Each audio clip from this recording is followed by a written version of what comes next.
Buongiorno a tutti, se intanto volete accomodarvi così possiamo cominciare, grazie.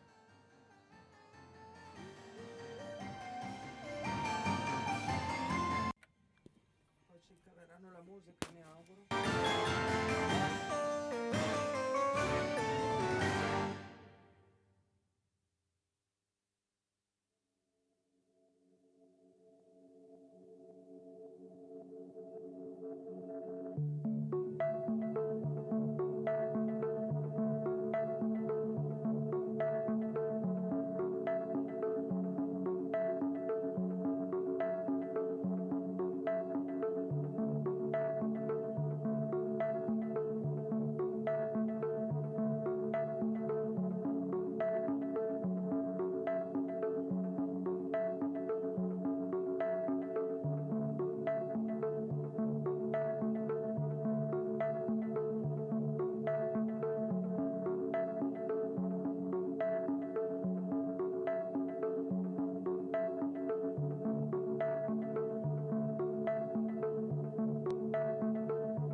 Buongiorno a tutti, scusate. Good morning.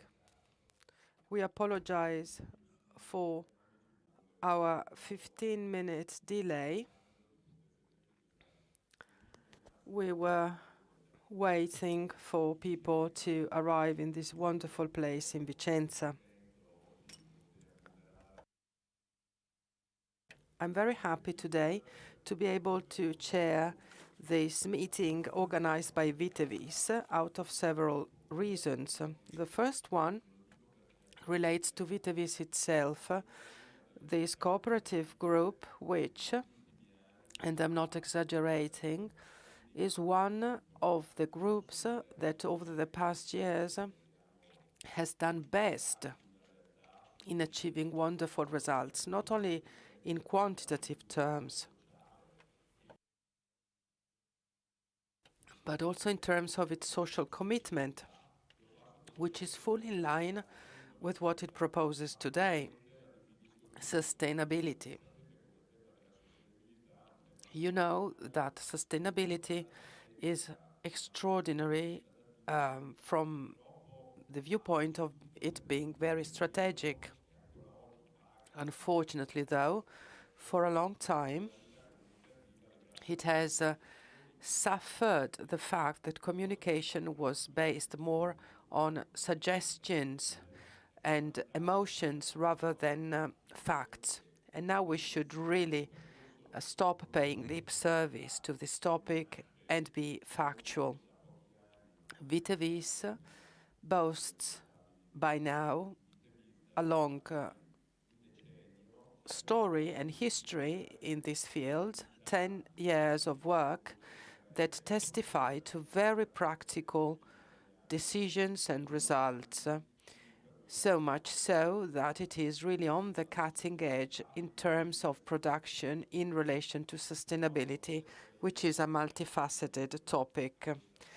I'm not going to be the one kicking off this very interesting round table today. It is not only people physically present who follow us today. We also have 100 people following the proceedings remotely. And actually, this is the good outcome, if any, of the pandemic. Now, Silvano Di Colato, the president of Vitevis, is with us today, and I would kindly ask him to introduce the day and to bring to us the regards of his cooperative and its members. Silvano, you have the floor. Thank you. Thank you. Thank you to you all, and welcome. I would like this to be a sort of family reunion. It is true that we also have people connected remotely, but we also include them in our virtual family today. This is a process that we started some years ago. Many things have changed since then. We innovated the way by which we communicate. That also includes online streaming meetings. And so now we have hybrid events. And you see, in the wine growing sector, we were forced to ask a number of questions about climate change, about the impact, so that we can maximize all resources in the vineyard. What happens is that when you're there and work in the vineyard, you tend to work slowly, but this slowness, in a way, is conducive to thinking and reasoning about things. When we have scholars telling us about wine growers, you see, my grandfather used to say that old agronomic practices would come to the fore over and over again. And if we combine that with technology, of course, we benefit from that. Wine growing is a family thing. It is linked to individuals, to families. It has changed because, of course, wine growers, vintners have changed. And they also learned a lot through technology. We are fully aware, though, of the fact that we do not have infinite resources. We must exploit them at best, and we need to use what Mother Nature gives us. Having Mother Nature as an ally is fundamental. At Vitevis, we started first and foremost observing and recording what is done in the vineyard, and tried to analyze where there was room for improvement. Then, you see, this project has involved so many people, and we were nicely surprised to see that our land is indeed a land with a vocation for wine growing, but it is something which derives from nature itself. And when we addressed our members, we saw that they were eager to participate. Involving 1,000 people in these projects, of course, is a lot of work. You have to motivate people. You have to make people understand that we need to join efforts to counter climate change, and you need also to try and anticipate the situation. And I would like simply to give a message, if I may. That is that the wine growing that we want to practice, this model is something that wants to leave a mark. Oftentimes, we speak about prints, about marks, meaning that you leave something behind that remains. But we want to be as little invasive as possible. We want to leave something which is fully in harmony with nature, something which enriches a territory, something which gives prospects to many families. This is the work that we want to do, and we are happy to share it with you today.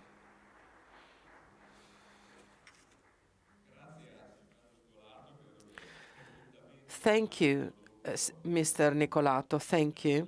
You introduced wonderfully the topic of this morning and also made it clear how significant the work of Vitevis is. We have to be strict in terms of the timing of the agenda, also because we have 3 people connected remotely.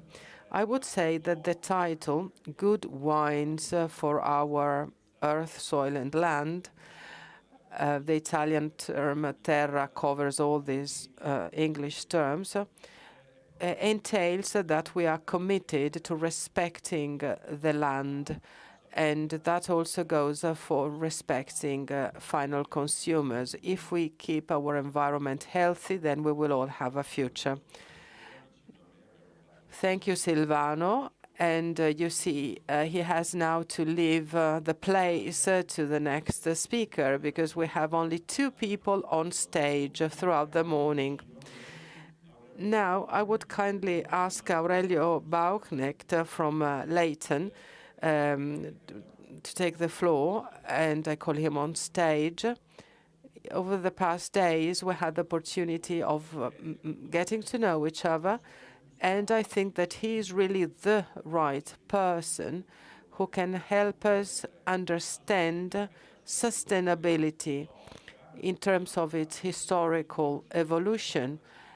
And this is the reason why he introduces the proceedings.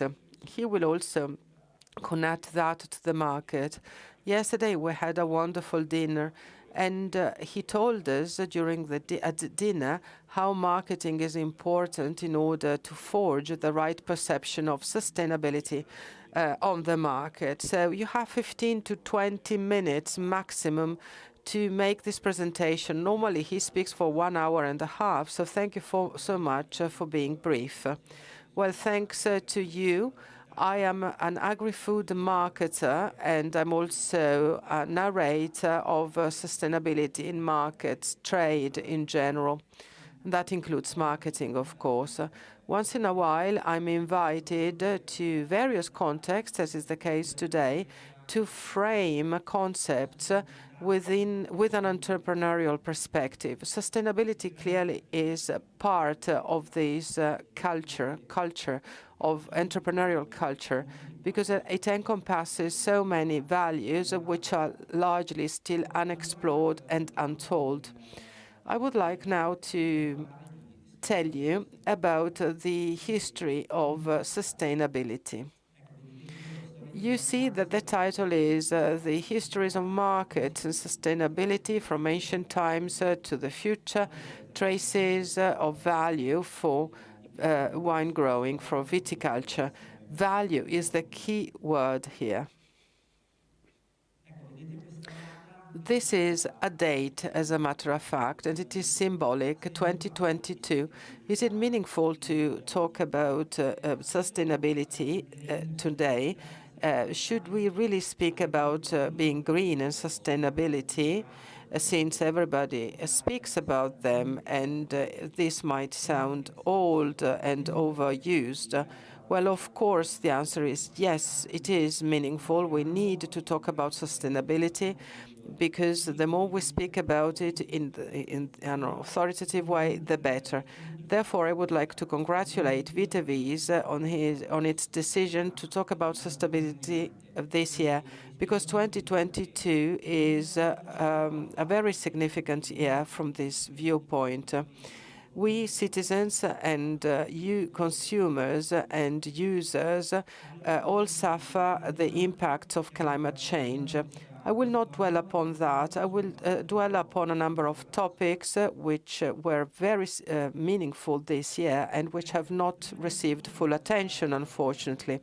This is an extraordinary anniversary. Very few people know it, but this is an anniversary year that everyone in the agri-food business should know. We have here Karl Bosch, a chemist, who, together with Meyer in 2022, basically invented the industrial synthesis of urea, which is the main asset for the sector all over the world. It is a fertilizer which was produced in terms or in quantities of 100 million tons per year until last year, which is an incredible amount.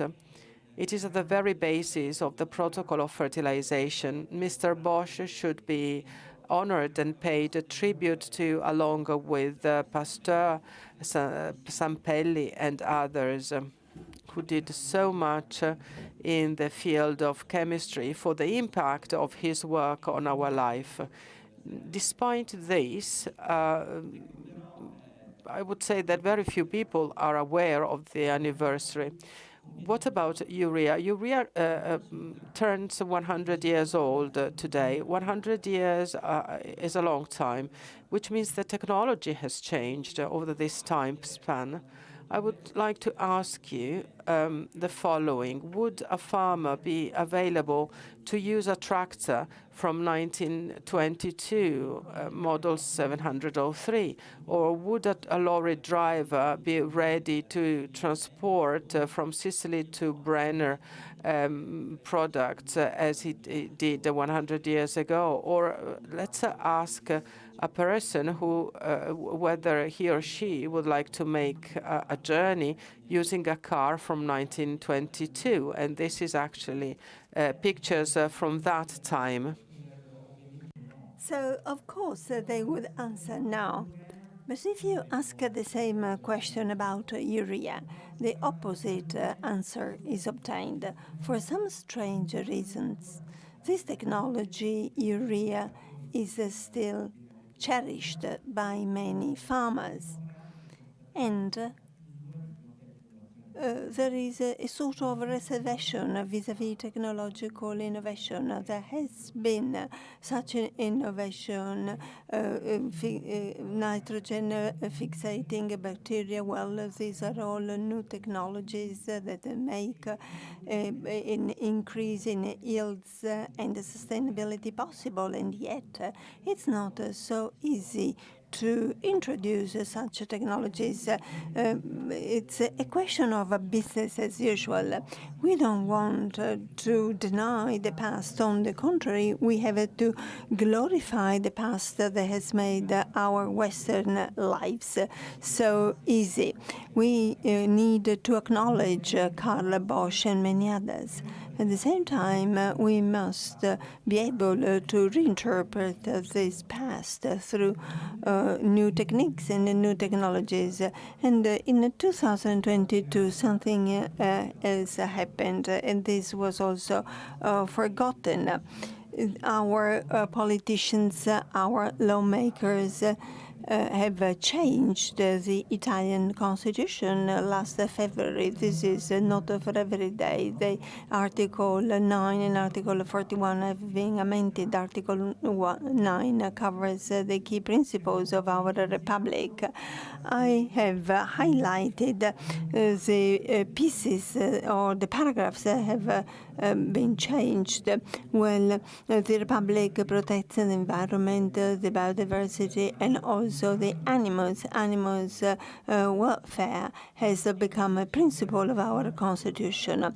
Article 41 is even more important. This is the very definition of a company. What is a business? In order to answer this question, we don't have just to leaf through a vocabulary to find for a definition. Well, the real definition is the one written in the Constitution. Article 41, it is a private business cannot take place against social security, cannot harm the safety and social dignity. Well, until then, there was no addition to the health and the environment. So everything must be done in order to take good care of social matters and environmental ones. Well, the very definition of company has changed. Now, as of last February, a company is believed to be sustainable by definition. It is not possible to have a non-sustainable company. So the semantics has been changed and the very meaning of this word has changed. For us, for elderly people, this is not an easy task. It's a question of erasing our old concepts and replace them with new ones. But mind you, this is going to be the norm for the new generations. They will start out in life with this definition in mind, and there can't be non-sustainable companies anymore.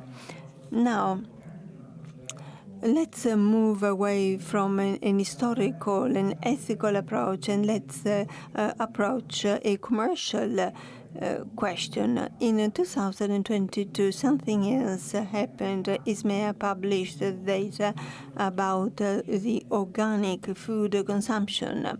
Well, this has been published a couple of months ago. For the very first time, there is a major decline in the market. On the contrary, well, as compared to traditional food. Well, this may sound surprising because in the past years, the headlines talked about major increases in the organic consumption. However, there is something wrong there. The data is biased, and this has become absolutely clear in 2022. Here comes the question: is sustainability paying off?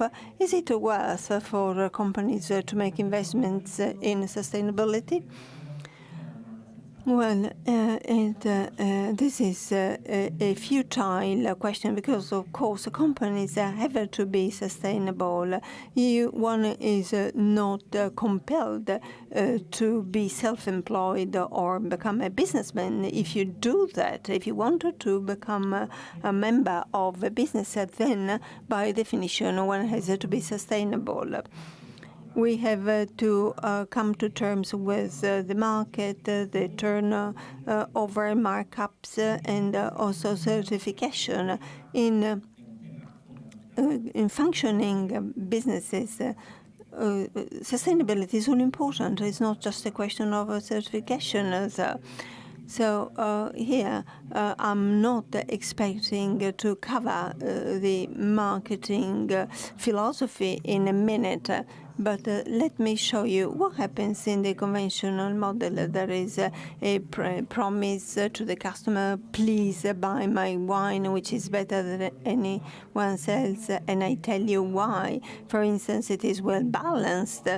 There's a good body, there's a good bouquet, and so on and so forth. And then supporting evidence to prove me right, to enhance the value of my promise. So in the certifications, awards, this is evidence and also claims. and testimonials of other clients, and then the tone of a voice, positioning, and so on. However, some have completely reverted this process, and they believed that certification was enough to increase one's figures. That's why, in this case, supporting evidence is number one, but it doesn't work like that. It doesn't work. It can only work in a small niche of consumers where the mezzi fini reversal takes place. So one buys a product because it is nourishing, for instance. I'm talking about food. And then, of course, I like the supporting evidence and the reasons why. Or I buy a product because it is supported by certification. This is the mezzi fini reversal. So certification is a tool. It is a value-generating tool, but it is mistaken for the end. Means and ends are mistaken one for another. So this is not very successful on the market, especially due to the fact that the word sustainability has changed its meaning. Well, until 20 years ago, sustainable meant organic for consumers. Very few contents 20 years ago.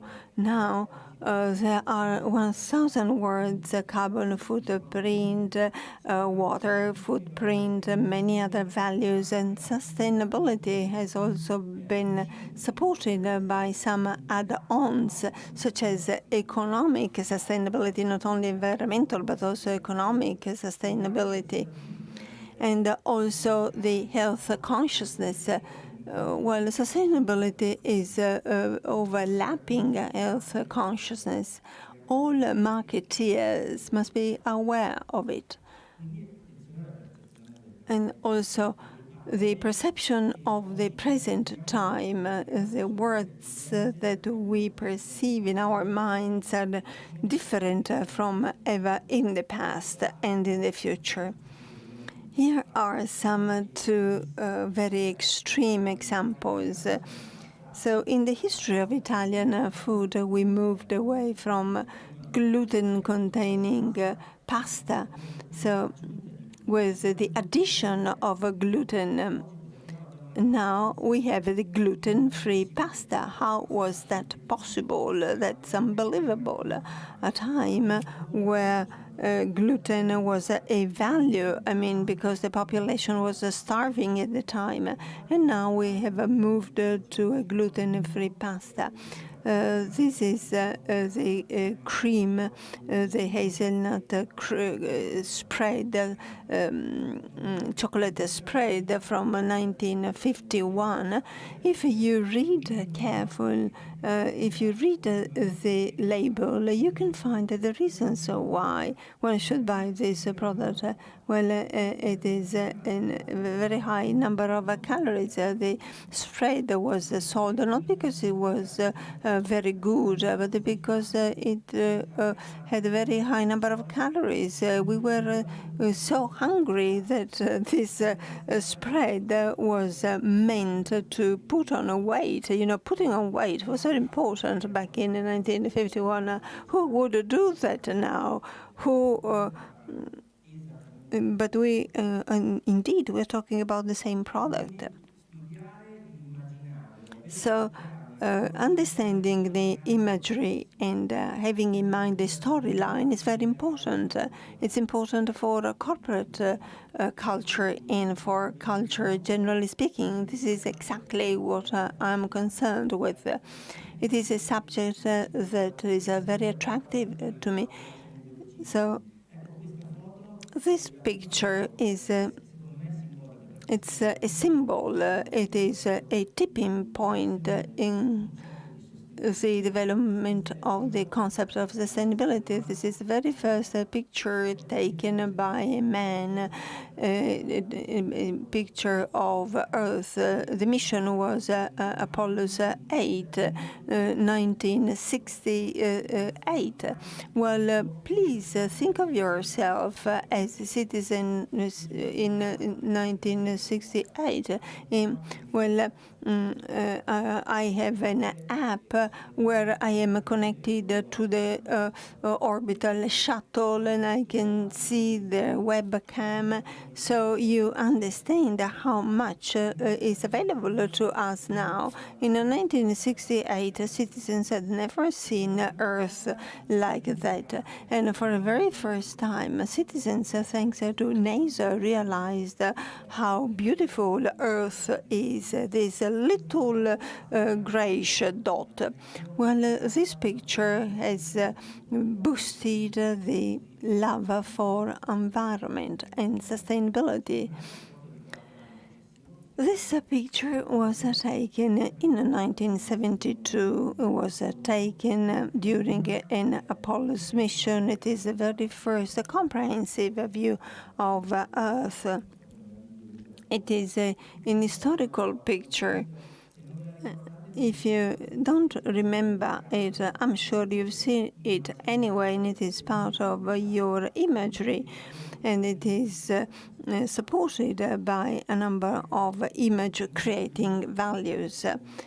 Well, I will not touch upon the first part of the 20th century. Well, just a hint at a dust ball. Steinbeck talked about this in a book called The Fury. Now I'm getting to another important milestone, 2015. Now, what happened back in 2015?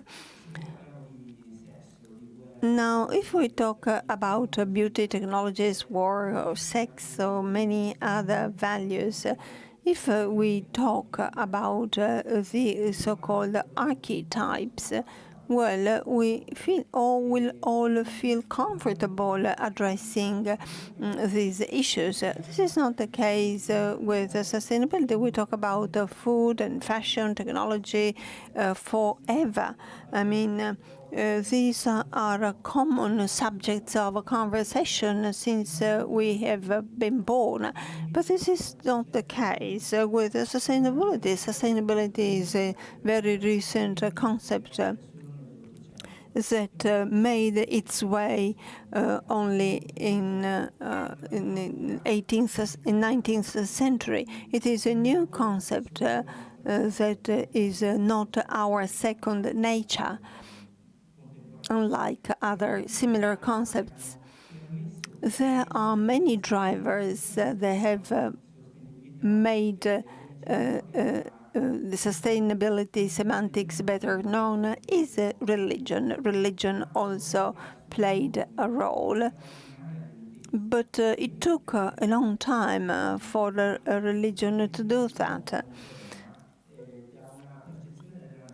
We perceive nature as an enemy. In the Middle Ages, nature was something to be tamed.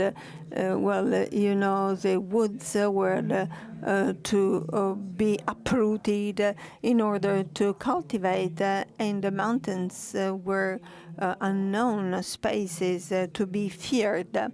But this changed in the 19th century, and in 2015, the Catholic Church introduced Laudato Si charter by Pope. It is a very interesting writing. I suggest that you read it. This was also a turning point in the concept of sustainability, and also the Agenda 2030 by the UN was published in the same year. I jump ahead for the sake of brevity. I think my time is up, so I leave you with a question. Is sustainability a veritable tsunami? Well, in the past it was a droplet, and now it is a storm. All entrepreneurial businessmen have to deal with this tsunami. Can we survive a tsunami, or will be overwhelmed by it? This is my take-home message. So I'd like to expand later on if we have time, but for the time, I think that's all on my side. Thank you. Grazie Aurelio. Thank you very much, Aurelio. You were brief, and yet you have told us so much in order to plunge into the key concept of sustainability. And I think that you very correctly emphasized a concept which we often forget, which is recent, and we pay the cost of that in terms of what happens to consumers. Trade Lab will present a survey tomorrow about choices of wine drinkers in Italy in relation to sustainability. Sustainability seems not to be so important in guiding choices because it is so complex and people do not understand its very value. So thank you very much for telling us fruitful things. The last question that Aurelio Bauchnecht asked in his contribution referred to the fact that wine growers play a very important part in terms of sustainability. And Giulio Somma from Corriere Vinicolo is indeed the right person to tell us about the perspective of the estates, the businesses, including their point and focus on sustainability. I think that he will be perfect in 15 minutes in telling us about the way by which the market and producers are working in the name of sustainability. Giulio, you have the floor. Thank you, Fabio. Thank you and good morning. And I would like to thank Vitevis for this very nice invitation. Congratulations for your very brave work. Thanks to President Nicolato. I would like to refer to what you said. When you started talking about grandparents, I got worried a bit because, you see, grandparents are important, but they also made a huge damage. So fine, but you should also think about technology. And then good wines, not only for consumers, but thanks to the ally, thanks to whom everything is possible. You see, it is Fabio's fault if I am fragmented in my presentation, because I have only 15 minutes. I can give you sort of headlines and tell you a bit some things, but it's only going to be inputs. If we have the time, we will go back to these topics. Change of the Constitution, fundamental, of course, but in the Constitution there are still so many wonderful things. This is something that we must be aware of. There is still room for improvement. Then the salon in Milan about CSR, wine for the first time ever has been included in this event. And it is really an extraordinary event in terms of brainstorming about sustainability. People talked about sustainability going from tribes in Ghana to air transport. This is really a dimension which is overarching, and greenwashing is the enemy here, because greenwashing, that is simply paying lip service to sustainability, is enemy number one. I will go back to that later on. Actually, before telling you about the three pillars, let me share with you something about the energy crisis, which is really a tragedy. The positive element only is the fact that companies were compelled to invest in sustainability. Without the war, everything would have been nicer, but it can also be that the environment would have been neglected even more. And now we are talking about sustainability, and this is positive within a very critical context, of course. Now, the three pillars of sustainability: environmental, social, and governance. So ESG, sorry. Are related to a message that came from Milan. We have talked at length about the environment, but there is still a lot to do when it comes to social and governance. And again, there is a lot of greenwashing.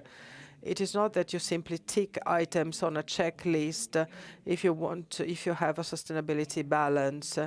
It's not that easy. Sustainability must become a dimension of that entails that we think about sustainable results when balance is needed and useful, and its outcome is measured against or vis-à-vis the outcomes obtained. Wine. Wine is the most advanced sector in the farming sector. Agricoltura 100, which is an award, a competition promoted by Confagricoltura in Italy, interviewed more than 2,000 people, and the first awards were all given to wine. There are several reasons. I can't go into details, but this is a very important result, and I wanted to briefly tell you about that. I received interesting data from Equalitas. You see, in 2017, there were 9 certified entities, which is really something that tells about the fact that sustainability is a fairly new concept. And then 16 in 2019 and 90 in 2021. In 2022, 180. And they will reach the number of 200 by the end of the year. There has been an exponential growth in 2 years. 21, we said 90, 200 this year, and an additional 260 organizations are ready to be certified, which tells us that over the time span of 4 years, the phenomenon has exploded. Well, for sure, you might say 400 estates out of millions bottling wine is not much. But if you consider the quantities and volumes, the number is significant, because these organizations make out for 25% of the business volume and 16% of the production, 7.8 million hectoliters. We know this sector. The first 100 producers make out the most of the production in Italy in terms of production and bottling. If it is there, then we have a concentration of organizations working for sustainability. This translates into very good outcomes. Talking with Director Stefanucci and colleagues, we said, well, why not simply certifying all top producers? Actually, we cannot, because this growth entails that when the Equalitas standard was issued, organizations were already ready, and they certified something that had already happened.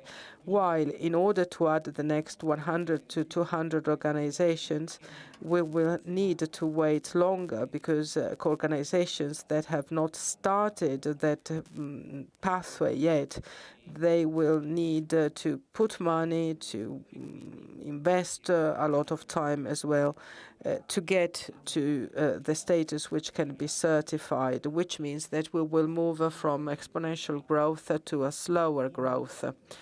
And yet, there is another positive element here, and the President hinted at that, which is the territorial dimension of sustainability, which is really the leap forward in terms of quality. You see, there have been many certifications and in terms also of appellations which are certified. Prosecco is about to do so. It is an example of the fact that a widespread entity in terms of an organization present in a territory going for the certification it is a very fruitful process because all members then benefit from this approach. The spread of this sensitivity on the part of consortia and social cooperatives and so on and so forth will make it possible to accelerate this process even further in a very virtuous way.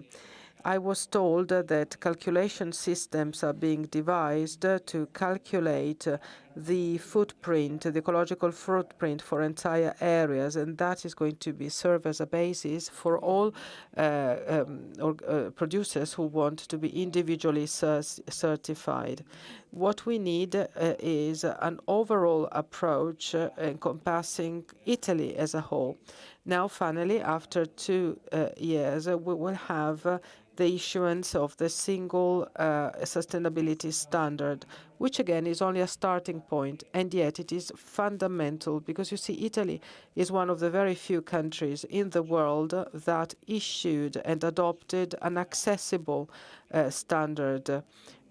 Accessibility here is key in terms of making it possible for several producers to embrace the cause of sustainability.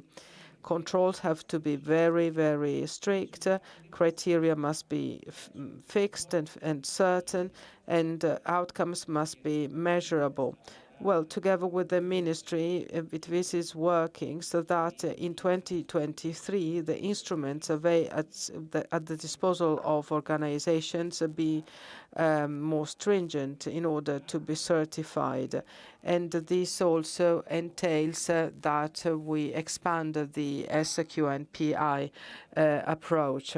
A major step forward has been made this year in this respect. We want to get to a logo for sustainability because, of course, consumers need to be communicated about the work which is done in the vineyard and in the cellar.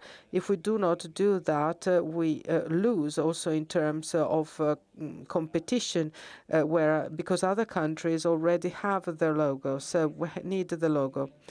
And you see, wine, and specifically so in Italy, in addition to having the 3 pillars we mentioned before, has a 4th one already. And it has been mentioned, which is the topic of drinking in a responsible way.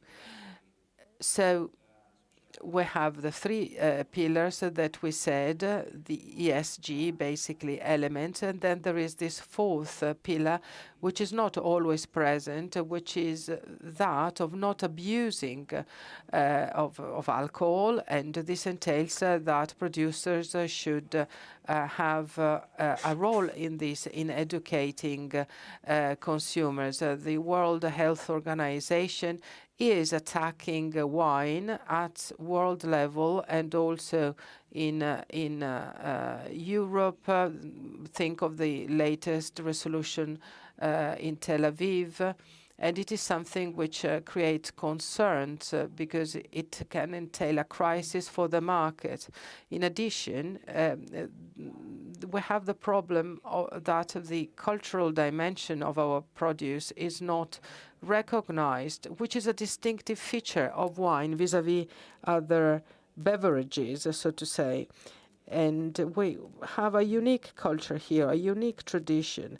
The features are absolutely distinctive when compared to industrial beverages. If that is not recognized, if that is actually denied with a perspective whereby everything is reduced to alcohol content, then that is really a problem. I'm about to conclude, Fabio. Communication. We talked about a tsunami earlier on, and indeed a tsunami cancels everything. I will go back to what the previous speaker said and add that it is very true that oftentimes we have a communication tsunami whereby people become indifferent to something. If you are bombarded with a specific word or slogan, you don't want to hear it any longer and change channel or turn page. And in our sector, you see, and we know that from a recent survey, it is not so that sustainability is not communicated, because producers do communicate about their effort for sustainability. Bigger producers are very serious in going for certification and communicating this.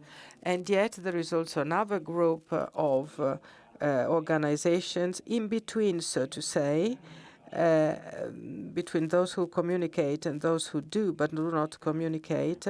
And it is the group of producers who go for greenwashing only. We, as journalists, are responsible for covering, providing coverage. Well, if a press release comes from a sponsor or a friend, is not shouldn't be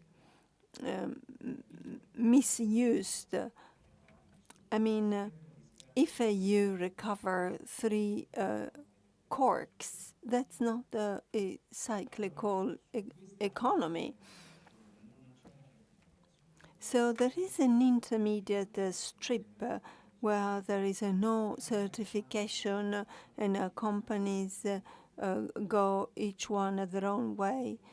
Well, you have to be very careful because, you know, the numbers go up, but they don't reflect the reality. It is up to us, dear Fabio. You've written this, and I'm speaking up. I'm saying this very clearly. We are responsible for sorting news. In our newspaper, for the past 2 years, we have a feature article about sustainability, and we don't publish news that we receive, but we check them out. Well, investments, concrete commitments, a number of people involved, and measurement of results and projects that have been successful. If these requirements are covered, that's fine. Otherwise, it is greenwashing. There is no awareness that one should be responsible for communicating responsibility. Today, you will have a Professor Sobrero. You are lucky enough to have her with you. She has invented communication, so I will add nothing. Let me say that there are a few companies that do good communication. Others are doing greenwashing, and that's all. This is one very final question. What is the market response to all the above commitments? Fabio said it very clearly. Our newspaper has launched a world survey about the largest international markets. Three questions. What are sustainable wines? Second, are they available? What their cost? And is the consumer ready to pay a premium price? So international consumers are, of course, sensitive to the question of social responsibility and sustainability of wine and packaging, whether they are not ready to pay a premium price. UK, US, Germany, but also Nordic countries have been investigated. And with sustainable wine, the markets, there is the green is an all-inclusive word, eco-friendly, organic, green, natural, vegan, non-sugar added, free from, so wines that don't have something, they are part of this big cluster of the so-called sustainable wines. And of course, we don't understand what's the difference between organic and sustainable. Young people are sensitive to environment-related questions. So the others, more adult population is interested in organic for health reasons, but there is no international standard clarifying what is to be meant by a sustainable wine. If it is only a question of money, they are not ready to spend more. So consumers are looking for those wines, but they don't understand why they charge more.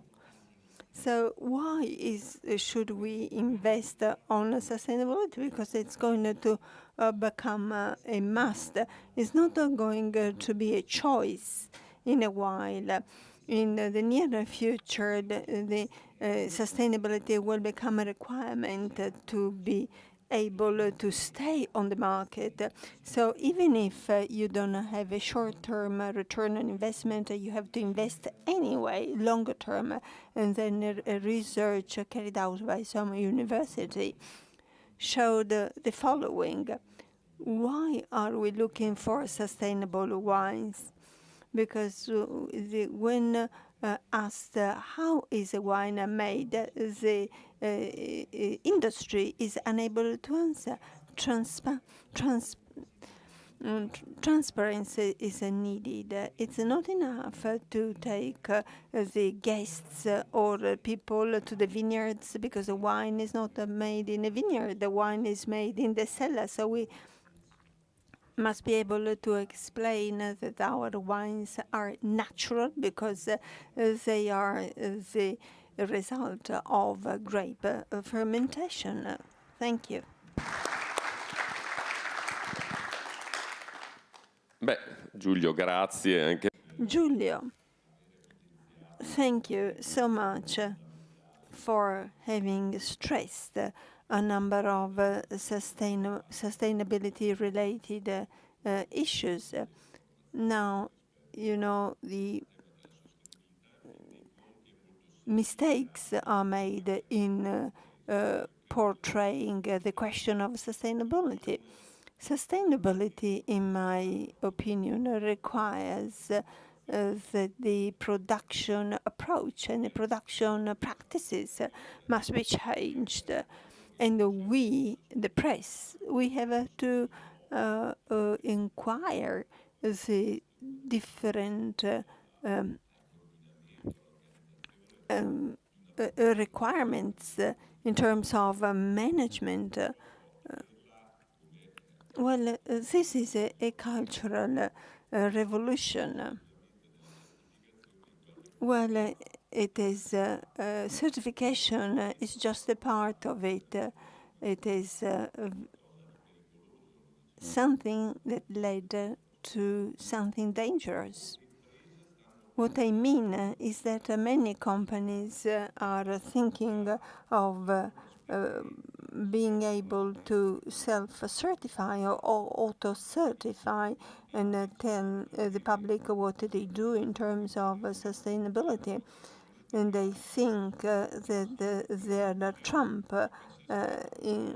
of certification is more convincing than any other protocols or practices. However, this only leads to more confusion, adds more confusion.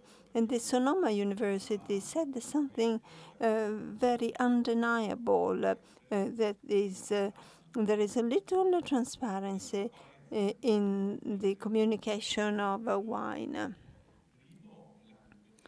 Well, what is needed in order to do a better job is competence.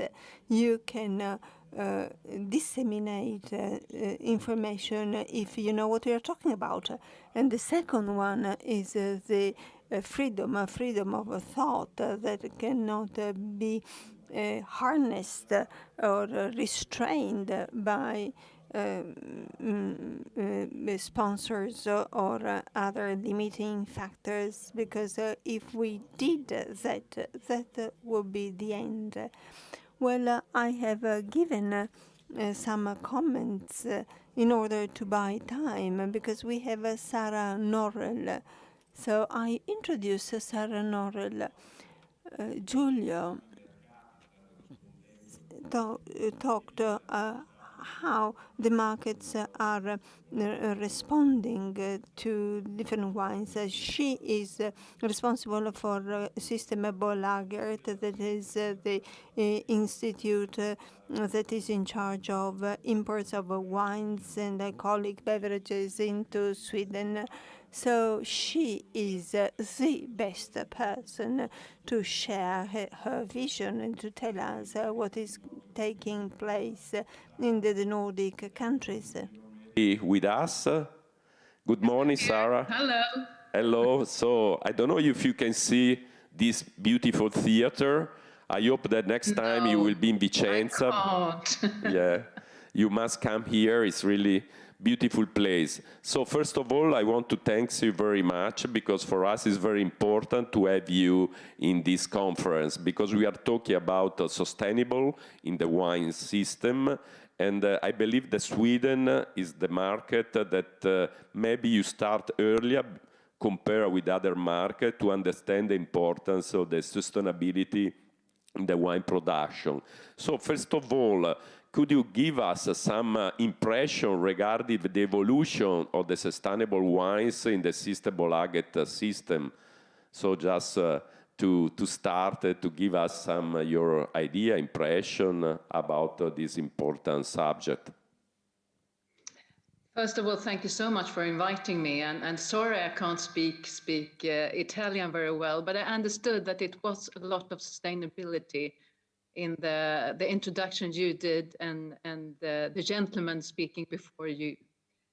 So of course, sustainability is very, very much in the core and the heart of Systembolaget and what we do. And I don't know, but Swedes tend to be very, very much into nature and into doing good for the nature. So maybe that's why we have sustainability, and we like to think and want to be in the forefront of what's happening in sustainability. And why do we do it? It's because our customers, our owners, the Swedish state, and also the employees of Systembolaget, they believe and require that we should be in the forefront, that we should do our part when it comes to saving the planet, because it is in a state where it should not be, and we need to reverse the how things are developing. So that's why we are in this, and we talked about. I think I've been with you before, and you know that the journey we've done with organic, where Italy has been a great contributor. Every fourth bottle is still being organic when sold in Sweden, and a big part of that comes from Italy, since Italy is still the most important wine producer, for delivering wines to the Swedish market. and what's very much on the agenda, I would say every morning I listen to the radio news, I open up a newspaper, or I read on the internet. It's about climate change. So this is something we've been talking a lot about during the last couple of years. How can we be part in doing our bits when it comes to reversing the curve of climate emissions? So we just took the science-based target, which is a science-based way of calculating backwards. If we are to take our part in the climate emissions, we need to cut our emissions by 50% until 2030 in comparison with 2019, 2020. And obviously, we can't do that without you, because about 75% Systembolagets total emissions lies in cultivation, production, and packaging. Packaging being 25% of that. And we are continue working with organic, we are continue working with lightweight packaging, and to go more for PET, smaller boxes, tetras, pouches, and lightweight bottles are sort of for the future, possibly the limit for where we could even accept a bottle or a packaging in the future. Because a glass bottle is today 8 times the emissions in comparison with other types of packaging. Obviously, that can change in the future if we have electric plants for making bottles, but today it's usually gas or even carbon or at least those types of fuels. Before I give the words back to you, I would like also to say that we have, since March, and maybe some of you know about it, we have a new way of helping the consumer to make sustainable choice. Not only lightweight packaging or the organic, but we also have a clear marking on the shelf in the stores, but also on the internet, for sustainable choice. So that's a more holistic. It's not only organic. It's not only lightweight packaging, but it's also how things has been handled in terms of working conditions. So it's more of a holistic choice, and that's doing well. Thank you, Sarah. Sorry, I have to translate quickly. Sorry. No, don't worry, because I think mostly of the people, they understood you very well, but I prefer to point it out something very important. You said, per chi non avesse, diciamo, compreso fino in fondo, diciamo che Sara Nore del Systembolaget ha evidenziato 3 aspetti fondamentali. Il primo, che ormai la scelta anche del monopolio svedese nei confronti di tutto quello che è l'universo dei vini sostenibili è una scelta irrevocabile, che ormai ha preso gran parte, diciamo, delle loro scelte. Tanto che poi è anche strutturata all'interno di quella che è la filosofia del Systembolaget, cioè anche loro stanno diventando sempre più una realtà sostenibile, quindi devono garantire che al loro interno e quindi dei loro prodotti, nella selezione dei loro prodotti ci sia questo aspetto. Altro elemento fondamentale, è vero che l'organic, cioè il vino biologico, è stato il driver più importante, quello iniziale, ma oggi questo concetto di sostenibilità si è allargato a vari altri aspetti, sul sociale, la sicurezza sul posto del lavoro, ovviamente la salute. Il packaging gioca un ruolo molto importante, ma come giustamente sottolineava, ma ne parleremo anche alla fine proprio con l'esperienza di Vitevis, è fondamentale che poi ci sia sempre più la possibilità di contare, di avere elementi concreti per testimoniare concretamente l'investimento e quindi la realtà in sostenibilità. L'altro aspetto importante con cui ha chiuso, diciamo, questa prima domanda è che c'è una facilitazione da parte, diciamo, dei negozi, dei tantissimi shop del Systembolaget in giro per la Svezia, per facilitare i loro clienti a comprendere già nello scaffale quelle che sono le caratteristiche di quel prodotto sostenibile, a testimonianza di quanto diceva appunto prima anche Giulio Somma, che la confusione è molta e quindi anche i distributori, in questo caso il monopolio, deve agevolare la comprensione da parte dei consumatori facendo meglio comprendere quali sono i tanti diversi aspetti, diciamo, del vino sostenibile che poi i consumatori svedesi vanno ad acquistare. Ok, sorry Sarah for just to give us some other minutes about it, but I wanted to point it out, something important you said. Have you got, at the moment in the Systembolaget, the percentage of the sustainable wines, not only organic, but in the different wave of organic production, sustainable production? Can you give some data, some figures about it?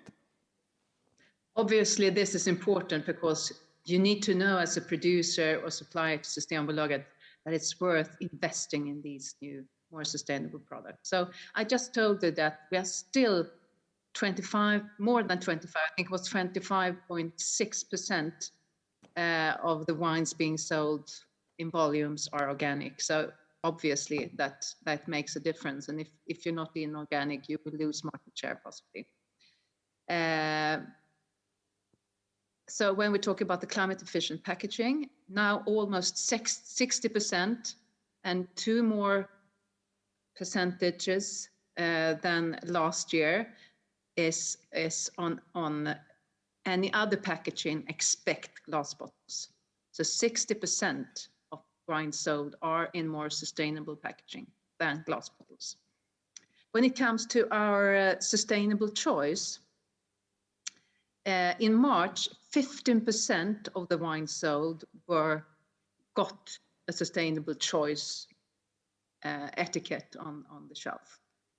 And now in August, it's 18.6%. So only in 6 months, we increased by quite substantial. And if you look at the number of products in March, we had 200, and now in September, there are 270. So there are a lot of producers converting to being in line with the requirements for sustainable choice. Thank you, Sarah. Just translate a couple of minutes. Sì, ha spiegato quelli che sono alcuni dati abbastanza eclatanti su quello che è oggi la percentuale di vini, in questo caso organic wine, cioè quindi vini biologici, che ormai rappresentano il 25,6% delle vendite, diciamo, del Systembolaget. Questo è già un dato importante, ma la cosa ancora più interessante è proprio riferita anche a quelli che oggi possiamo definire vini sostenibili, che sono all'interno di una serie di diverse certificazioni, in particolare quelli legati al packaging. Sul tema dei packaging sostenibili io credo che dovremmo anche qui fare una lunga riflessione per laicizzare gran parte di alcune resistenze che oggi ci sono anche all'interno di alcune denominazioni, ma questo è un altro argomento, che per loro rappresentavano a marzo un 15% delle loro vendite nella rappresentanza dei loro negozi, sono già saliti in 6 mesi al 18,6% e un assortimento di prodotti che erano 200 prodotti e sono diventati 270, cioè quindi a testimonianza che ormai è un processo, diciamo, continuo, legato alla spinta certo del consumatore svedese, ma anche all'adeguamento da parte di sempre di più aziende che sono o già oggi pronte in una fase ovviamente di conversione per rispondere al meglio a quella che è la domanda del Systembolaget, dettata comunque dai consumatori del suo paese. Ok, Sarah, thank you. I have the last question because of course we already talk in this conference about also the the perspective in the future about the sustainable wines, but also if the consumer are ready to spend a little bit more about sustainable wines. From your point of view, what do you think? The Swedish consumer, they are prepared to spend a little bit more, or sustainable now is something that consider essential, so they don't want to spend more, but they consider to buy sustainable wines something essential for their lifestyle, and as you said before, because they think that it's possible in some way to save the planet. I think it's both. It's both essential as well as something the Swedish consumer are prepared to. And what we've seen, not the least during the pandemic, is that when you are not going to restaurants, you are entertaining at home, you tend to put more into the wine you are buying for your home consumption. And it's going to be very interesting to see now when we go into more of a recession. The economic situation are different than it's been before. And what we haven't seen before, it's obviously that we have an inflation at the same time as we have the economy going down. So, but normally during lower economic times in Sweden, having a rather stable economy, generally speaking, is that you don't go to restaurants as much, but you do tend to entertain at home, and you do tend to buy something more exclusive. And then I think it is good times also for the more sustainable products. So I would say that keep up the good work with Equalitas and Viva. No, maybe I should stop there before I continue. I have a little bit sort of finishing off.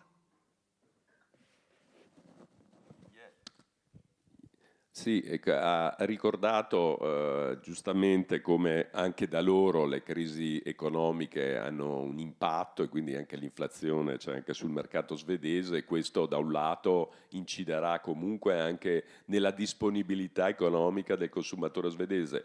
Allo stesso tempo, cosa che la pandemia aveva già evidenziato in maniera forte, questo spostamento dal fuori casa verso un maggior consumo in casa può anche portare dei benefici, a una disponibilità magari di acquistare vini anche sostenibili da consumare a casa, e ovviamente lì il prezzo può essere più interessante rispetto a quanto poi magari uno è disponibile nelle condizioni di fare di acquisto ovviamente in un ristorante o comunque nel fuori casa, anche se ha confermato che in termini di prospettiva questo è un processo assolutamente inarrestabile, perché nella coscienza, nella percezione di un numero sempre più vasto di consumatori in Svezia, l'importanza di un acquisto di un prodotto che in qualche misura sia sostenibile, faccia bene alla salute del pianeta, è un qualcosa di forte.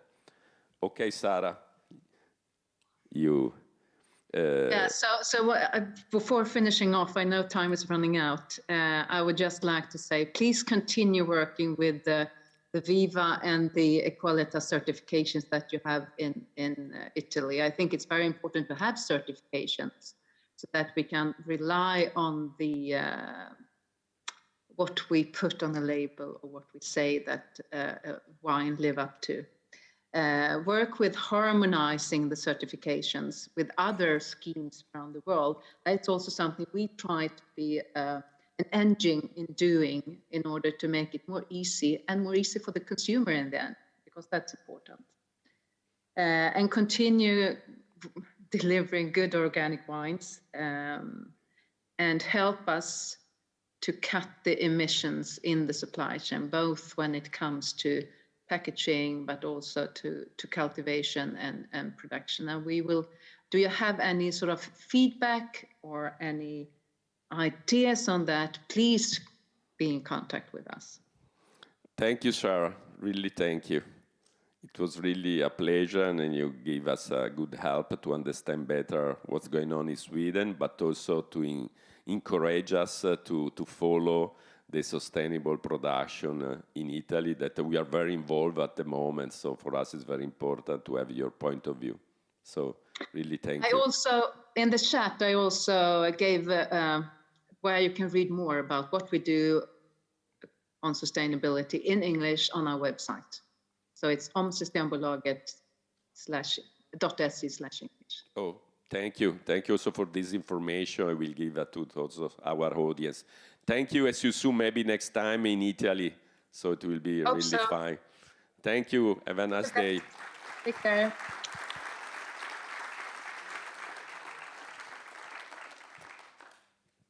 Sì, nell'ultima parte In the very last and significant part of her contribution, Sarah Norrell highlighted the Italian protocols as being very important. One is Equalitas, in order to get to sustainable productions. And she also identified the need to harmonize more. This is what Giulio also said. We are doing a work in this respect. Mrs. Norrell also stated that we should harmonize regulations and legislation not only at national level, but also at international level, which is an even bigger challenge. You know that in Sweden there is a monopoly, and that, of course, though, is connected with the rest of the world. She congratulated Italy with the outcomes in terms of sustainable wine growing and organic wine growing. In their website, Systembolaget has a section about their requests and requirements and expectations for sustainable productions, and where you can also receive indications about what they mean by sustainable wines. This is important to communicate to wine drinkers in Sweden. Thank you, and thank you to Giulio as well. We normally take for granted a number of things, but clearly when we speak about sustainable farming, there are agronomic topics and elements which are key and essential. I would kindly ask to join me here on stage Davide Raffaetta, who will address us on this. You see, one fundamental element is that sustainability is real when it is feasible. Disseminating an idea of sustainability that cannot be put in practice in wine growing is extremely dangerous, which is what greenwashing does, because they create a number of expectations that are not feasible at all, that are not viable. And I repeat that that is very dangerous. Davide Raffaetta from Noi Compensiamo will address us on sustainable wine growing and its possible contribution to fighting climate change, which has such a strong impact on vineyards. Thank you, and thanks to Vitevis for the kind invitation. Clearly, farming can contribute to fighting climate change, and that derives from the first asset in farming, which is soil, the land. I will try and explain this briefly. There is a video telling us about that, and we let you enjoy the English subtitles. Who can read them to you? Do you feel hopeless about climate change and the damage we are doing to our planet? I did, but then I was shown a new way to look at the problem, a perspective whose solution is obvious, whose solution is right under our feet. Global warming is produced by the excess of carbon present in the atmosphere. Carbon is not our enemy. It is the building block of life. Everything alive is made of it. It's us. The problem and the solution are simply a matter of balance. Let's step back and look at the 5 pools where carbon is stored on planet Earth. Starting about 500 million years ago, when plants came onto land, carbon began to cycle in an amazing balance between these pools, a balance that allowed for life as we know it to evolve. Then one life form, us, figured out how to extract carbon from pools. So we have been burning it for energy. Putting it into play, we disrupted that balance. The way we manage land is moving even more carbon from the soil and biosphere into the atmosphere. Specifically, we have moved 880 gigatons of carbon dioxide into the atmosphere, which is heating up the planet and destabilizing our climate. Now, oceans have absorbed a lot of this excess carbon, which is resulting in ocean acidification and accelerating a mass extinction of sea life. So, in order to save life as we know it, of course, we have to stop releasing fossil carbon. The big question is, where do we put this excess carbon, to the surplus carbon, to get the cycle back into a balance? Remember when I said that the solution was right under our feet? It literally is. It is the soil. Plants with sunlight and water perform photosynthesis. They pull carbon and fix it and turn it into carbohydrates, sugars. Then they pump some of the sugars down through their roots to feed microorganisms who use that carbon to build soil. And the carbon has been moved. The plants pump it in it, and the soil stores it. Nature's living technology is amazing. Scientists have recently discovered that by applying a thin layer of compost one time, this sets up an ongoing cycle that brings more and more carbon into the soil each year. Together with other regenerative practices like not tilling the soil, planting trees, and using cover crops and plant grazing, we can build and retain gigatons of soil carbon. This is carbon farming. This is regenerative agriculture or agroecology. Isn't it marvelous when the solution arrives at the right moment? Unlike carbon in the atmosphere, more carbon in the ground is good for us. It makes healthy soil, which is nutrient rich and full of life and holds way more water. This means more nutritious food and crops that are more resilient. That's good news for farmers, families, and for all consumers. Remember, the way we grow our food, fiber, and fuel either puts carbon up into the atmosphere or pulls it down into the ground. The regeneration of soil is the task of our generation. Our health, the health of our soils, and the health of our planet are one and the same thing.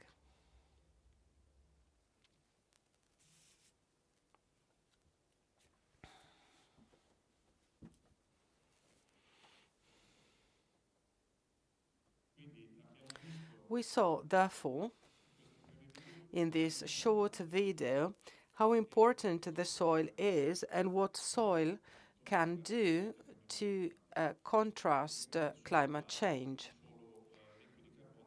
Only if you have a soil rich in carbon will you have other benefits. It is the foundation for farming and good produce and then products.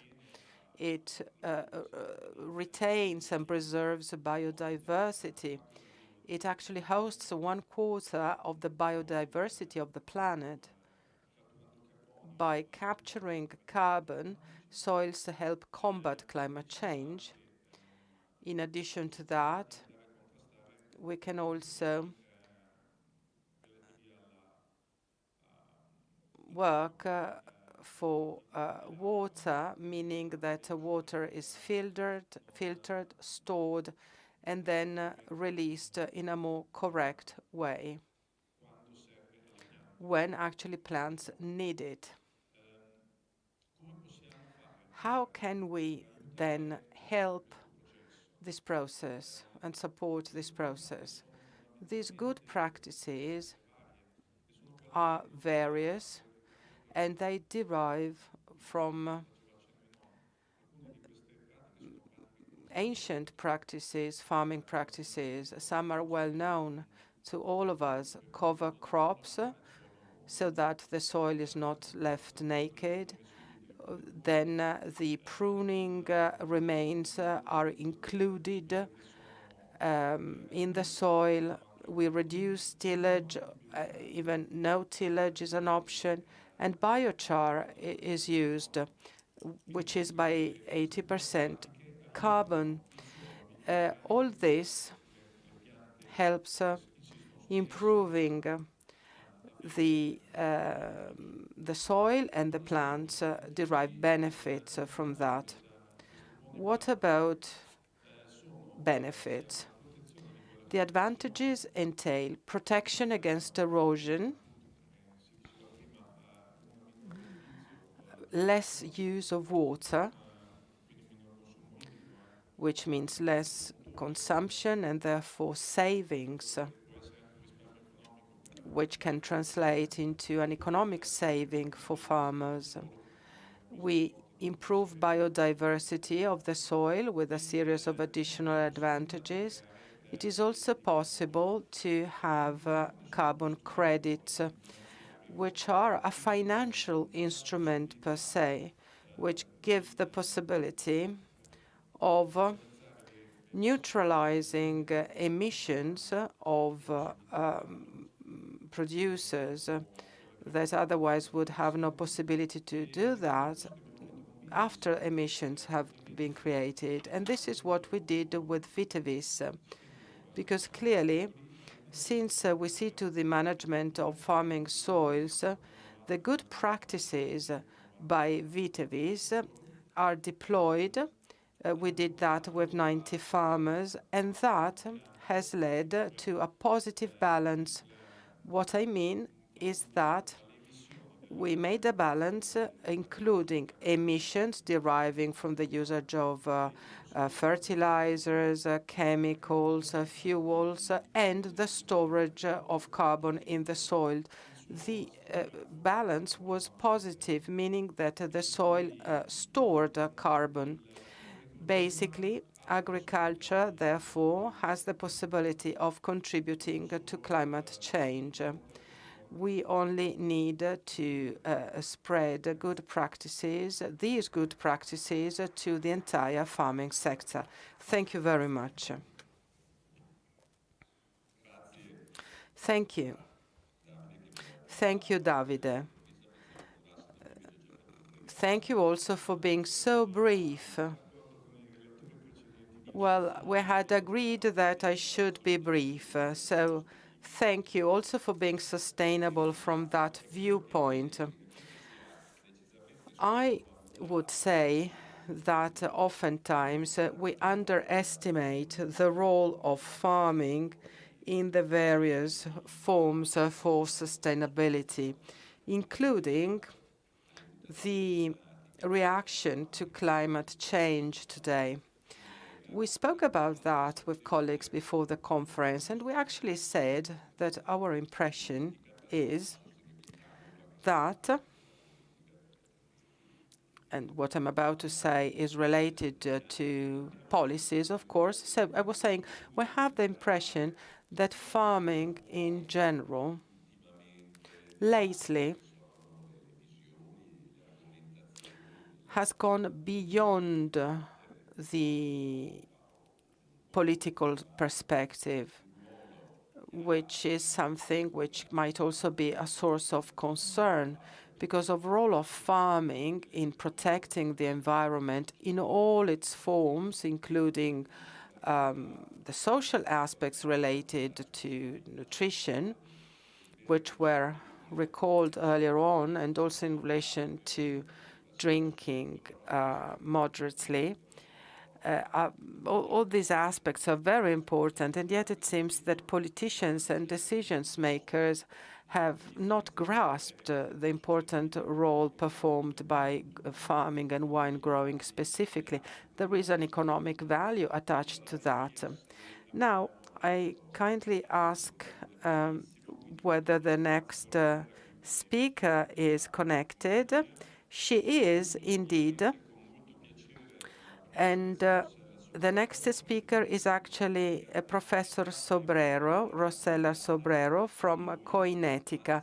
It might be that you were not with us from the beginning, but you have been quoted several times. Giulio Somma from Corriere Vinicola actually defined you the most important expert, the best expert of the communication of sustainability, and I agree with him. I would like to underline the fact that today, of course, we are fully aware of the difficulty of making sustainability communicated and clear. Also because consumers, we see, are not so sensitive to sustainability. Now, how can we counter that? So what can you tell us about the real situation in communication, and specifically the communication of sustainability? I don't know whether you see the wonderful venue we are in Vicenza. It's a wonderful theater. We hope to have you here in person next time. Well, I will be very happy to be with you in Vicenza next time, because Vicenza is, by the way, wonderful, a wonderful city. I hope I have soon the possibility of coming to Vicenza. I actually followed the initial part of the proceedings, and I also heard what Giulio Somma said about the CSR Salon in Milan, which is now concluded. Well, I'm not the expert or a great expert, but it is true that I have been working in the field for 20 years. I've been a believer from the start, so to say. I must say, though, that over the years, several other colleagues went into depth of the topics of sustainability. I'm not the only expert here. I would like to start with and from greenwashing, which I believe is one of the most important problems that we are tackling. And I wrote a book, which is now in bookshops, which is entitled Verde anzi verdissimo, green, very green. And it underlines the need to communicate sustainability in the correct way, in a correct way. Now, our concern is that this word becomes meaningless because we abuse of it. It is overused. On the one hand, this makes damage to the entire market, including organizations that work well. And on the other, this raises confusions and uncertainties among consumers. We need to speak out clearly about this topic. We should also avoid too much emphasis, because this creates a background noise which makes it impossible for consumers to grasp the real message.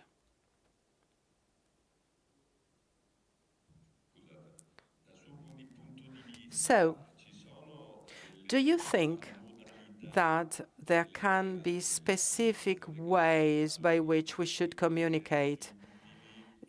You mentioned your book. Do you think that there are ways to make this topic more understandable in order also to evidence the commitment of an organization for sustainability? I did not focus specifically on wine, but since I love wine, for sure I will focus on that in order to go more into depth of possible suggestions and recommendations for transparent, correct, and empathetic communication.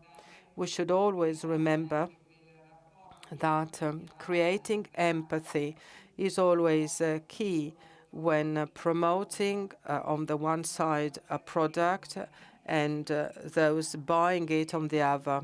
It is something which should not be neglected. One rule, if you like, which is fundamental and easy at the same time, is that of telling only what you could actually achieve without making declarations which are emphatic only or generic. Rather, you should really tell what your estate has done in terms of improving the process and the product. Then there is another recommendation that I would like to give, and it is the following. Storytelling is fine. Empathy can also be created in that way, but story doing comes before storytelling. So you need to first do, then tell. And sustainability, of course, is a process. This is what we need to make clear. Being able of communicating the effort in an environmental and social domain is highly convincing for users who become more suspicious and more critical and better able to look for information, search for information before purchasing something in full awareness of what is being bought. So please tell only what you actually have done. Do you have any example that you might share with us, also going beyond the wine sector, which you think is credible in terms of a process of communicating sustainability? Well, the best known example is that of Patagonia. As you possibly know, it was one of the very first businesses in the United States and in the world to become a benefit corporation. Of course, this entailed that the company, the corporation, managed to declare what it would do for the environment and for the community in the bylaws. And they have been very effective at communicating. They had a campaign saying, "Do not buy this jacket. If this jacket this old jacket that you have can still be repaired, do so rather than purchasing a new jacket." This means pushing for reusing things. I like very much this idea of repairing things. They were so good in communicating and so credible. And recently, they made a further step and stated that the most important stakeholder is the environment. Of course, it is a different sector. I realize that. But you see, leading companies in their sectors are those that should give the line. Sustainability is not simply a wild card that you can use in order to win easily. Sustainability is something that must change the attitude and behavior of a business. We are judged not only out of what we say, but of what we do. And that goes for people as well, not only for organizations. There is another thing that actually I'm interested in. Because you see, oftentimes we picture an idea of consumer, citizen, and society increasingly aware of sustainability. And that also includes the civic and social commitment that businesses have to adopt in order to meet new needs. Is it a picture that is simply comfortable? And so we went for it, or is it really down to earth? Is it really so that consumers pay more attention to environmental topics and aspects? Well, much depends on the group of users and consumers we talk about. When it comes to youth, if properly educated, we do find that awareness. My university students are critical. They are responsible, they are suspicious, and that is good. We see that from surveys as well, but unfortunately not all youth is like that. There is still a large portion of young people who are not aware. So perhaps we are exaggerating when saying that young generations are or have a vocation for sustainability, or that sustainability for them is an assumption, it is a requirement or a precondition. It is not so. Young people actually appreciate sustainability and are more eager to work for an employer of a company where their values are a priority. That is for sure. That it is a phenomenon that we see. But we have also other consumers. You see, there are also those who speak about people of different age groups that made sustainability a life choice, and they are consume activists. They are activists, as I said, not so much in terms of boycotting things, and this is something that we saw with Nike or Nestle and many others. So we're not talking about that here, but it is consumers who choose and reward businesses that are sustainable, and that can evidence that through certification, as was mentioned earlier on. So serious businesses, this is what I mean. In these terms, I'm fairly optimistic. I would say that the number of people who vote with the wallet, as Professor Becchetti says, will grow. We all can make a choice that has an impact on business strategies. We know that the strategies of corporations entails that trends be understood and embraced, and this leads to change. This is a time of metamorphosis, of transformation rather than change, which means that we question all the certainties that we had until a few years ago. What happened in the past 3 years showed to us that our certainties indeed should be questioned. I have a last question to you, Professor Sobrero. You are absolutely committed vis-à-vis the content that should be part of communication of sustainability. And yet I have a question about the instruments that are used to communicate. You mentioned consumer activists earlier on who use digital tools, create very lively communities. So what is the impact of digital instruments in this respect, the more traditional ones, when getting a message through for sustainability in an effective way? Well, tools and instruments should be used in an integrated way, meaning that you do not only go for the presence on social media, neglecting events or other things, and the other way around. I believe strongly in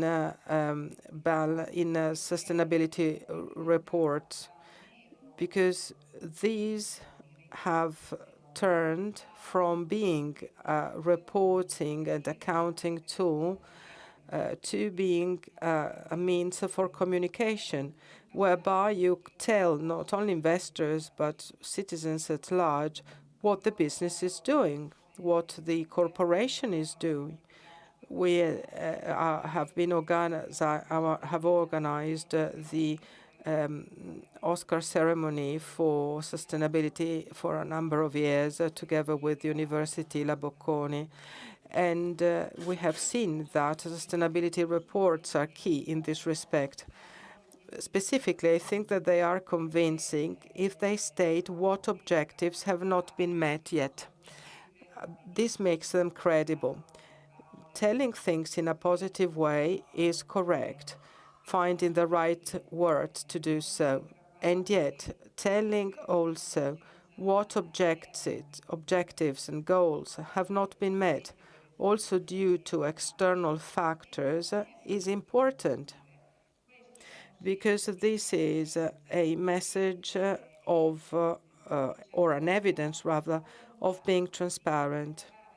This means that you want to involve and engage people in order together to meet objectives. You also have to fix deadlines to do so.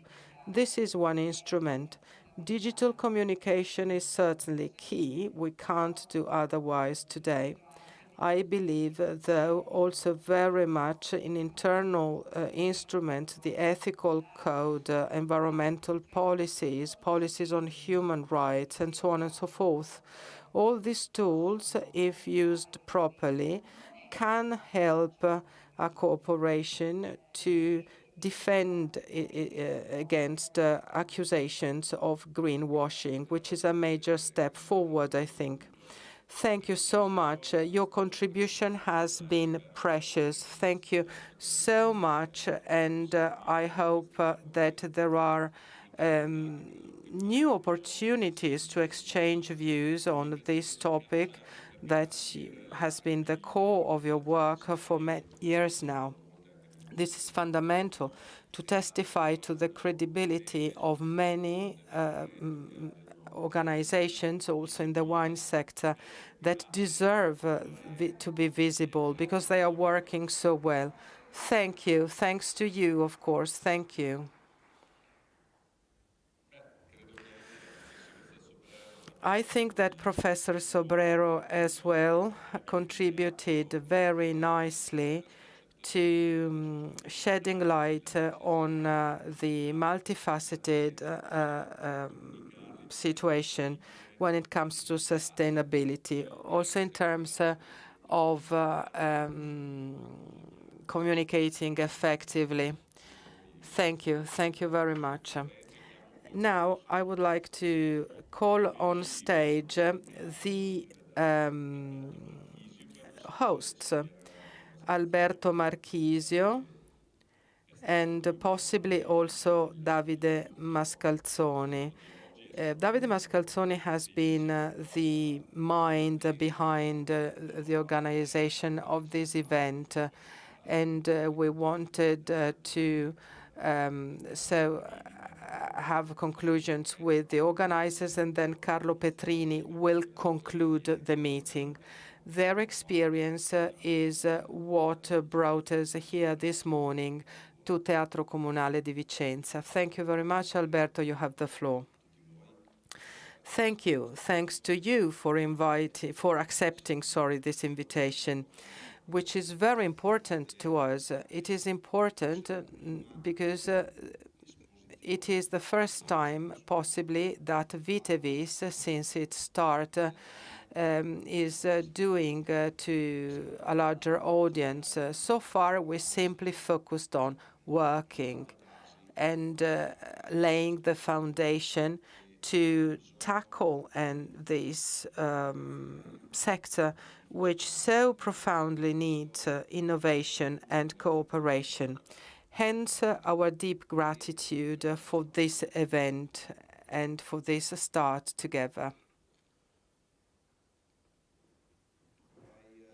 Now, I would like to tell you a bit about Vitevis. Possibly you do not know where the name comes from.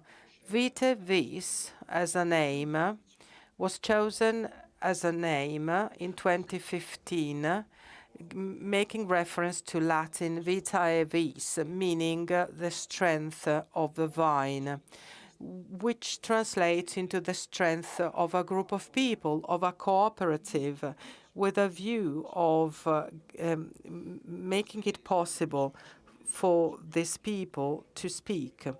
It is 1,350 wine growers, 2,800 hectares of vineyards, which is a significant number. And every year, the harvest is that of 50,000 tons of grapes.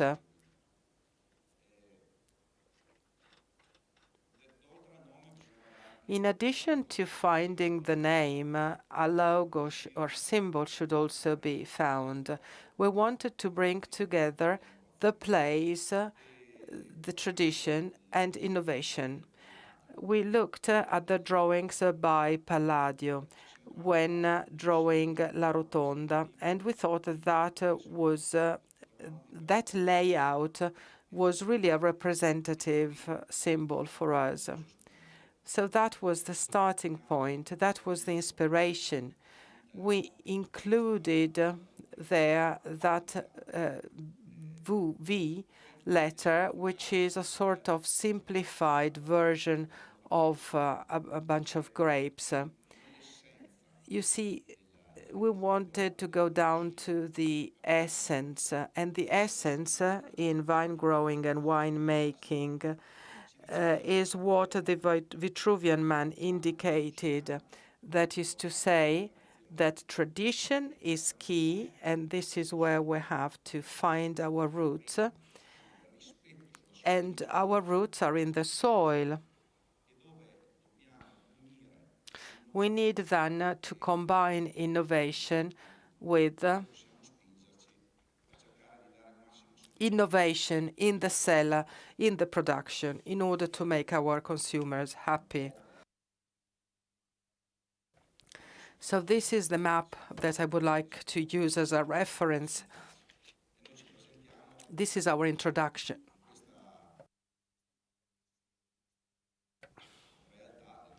Here you see our cooperatives that we decided to include with all their traditions and history. And you see also the specificities of each and every cooperative. Figures and numbers are possibly less important than ideas, and yet they do count. And here they are. Here you have a summary, 1,350 wine growers, 12 million bottles, 110,000 barrels, 1,000 tanks, because we also sell to other producers who, thanks to the wine coming from our producers, have the possibility of bringing wine to the rest of the world. 4 cellars, 3 blotting lines, 2 drying lots, 2 barrel lofts, 49 appellations, 5 certifications.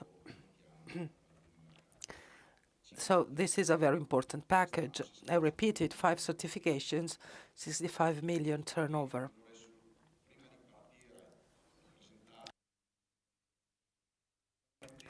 Before going more into detail,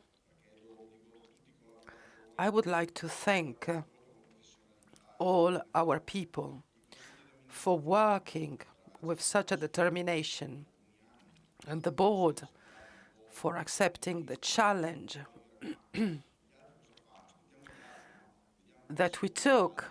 It is not so that we waited for others to act.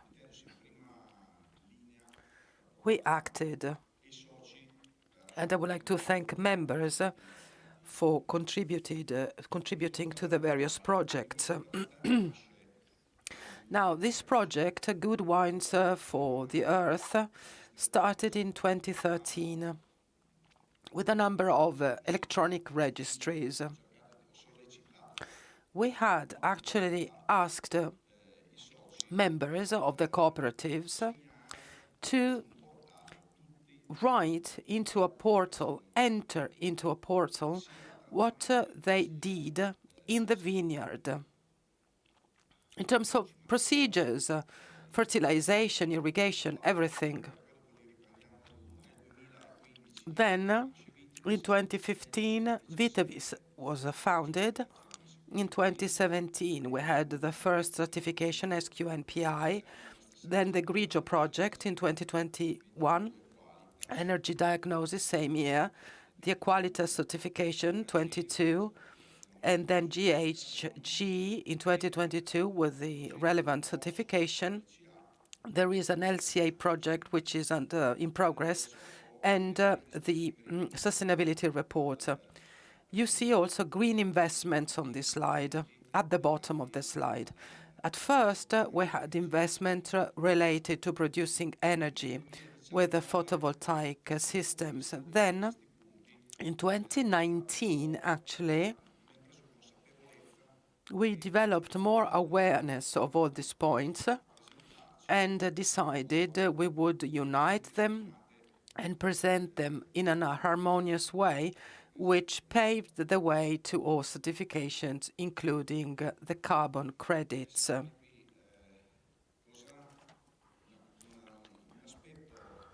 SQNPI. What is it? It is a national system recognized by the ministry.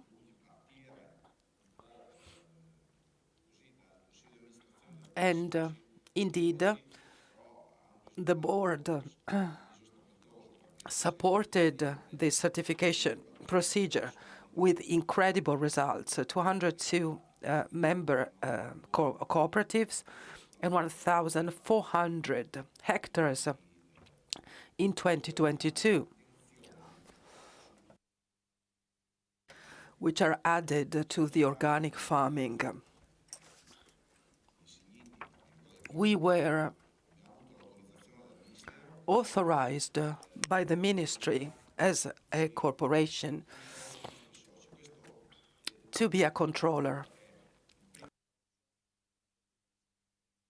And this is something which is very important for us. We didn't want to be too aggressive with our approach. We didn't want our cooperatives to have an excessively strong impact, which means that we control and also foster culture, the culture of certification among our members, thanks to the work of farmers and of an additional entity that controls us. Grigio is the name of the project. Gris, from Pinot Gris. This is the outcome of the will to try and understand better the way by which water is used, the way by which we can tackle this in the near future, because climate change entails that seasons have changed. We decided to start with them from Pinot Gris, because in past years, many different productions were rotated in a way which was detrimental for planning. While we do have the need to plan, we searched for a partner, which is FCP Cerea. In 2012, starting with 10 cooperatives, we started the project. Now there are as many as 42 involved. We use a system of satellite monitoring, and we cover 110 hectares. What about the important elements here? The first one is awareness in irrigating, and then fertilization and vigor. We use satellites to make forecasts. We cross data coming from weather stations that we have in the area. Scans are made every 4 days by satellites, and we see in each and every vineyard what is actually happening. With the help of an agronomist, or rather a group of agronomists, then we go to the vineyard and see what this type of vineyard is doing and how it is behaving. In this way, we can indeed identify the way to go. So our purpose is to develop an irrigation newsletter in a couple of years. Today, we exchange text or email to suggest what the best PPP is, plant protective product. And also, we would like to give suggestions as to the best time to irrigate. This is going to be very successful. We are reaping good results, and I fully believe that thanks to technologies and thanks to the right people, we can get there. Equally important is the fact that we went for the equalities certification that was largely discussed before.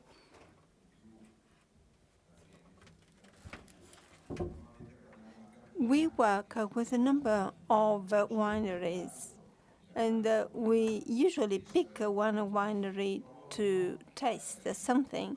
This is the beauty of being a family. Since we have a network of members, we have a certified Montecchio Maggiore next year. It is Castelnuovo's turn. Little by little, we are going to certify all wineries.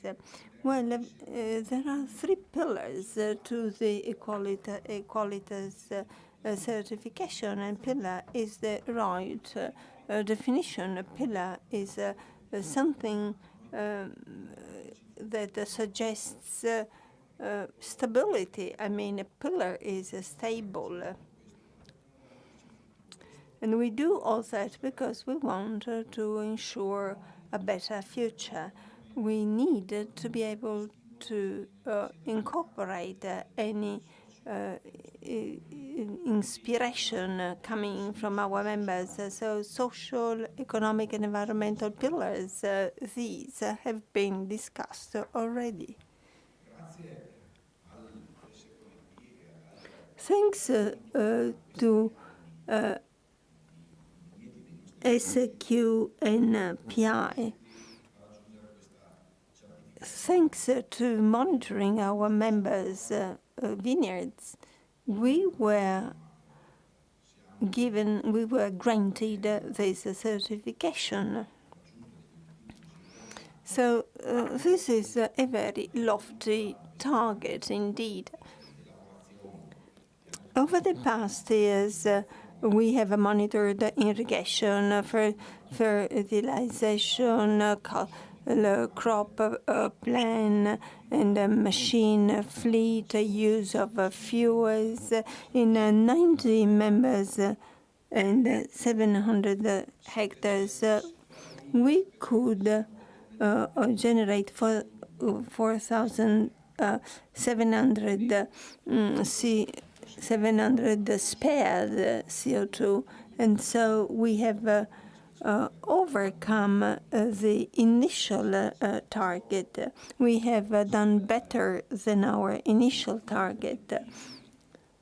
So this is one of the most interesting goals, because you see, when we started collecting data, we became able to take measurements and monitor the situation, and we can use the credits in our final product. We are going to market bottles where the carbon impact is neutral, zero.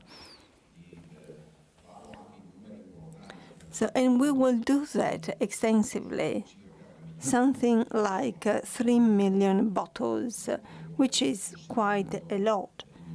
If, well, in our industry.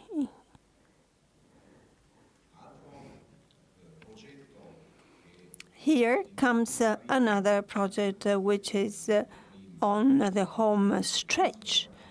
And I'm talking about Montecchio Maggiore winery. The project is LCA. Production is monitored, and the impact of all inputs is assessed. Well, bottle, cork, transportation, energy, and other similar inputs. So we can use carbon credits at best because using reused materials can we minimize the need for carbon credits.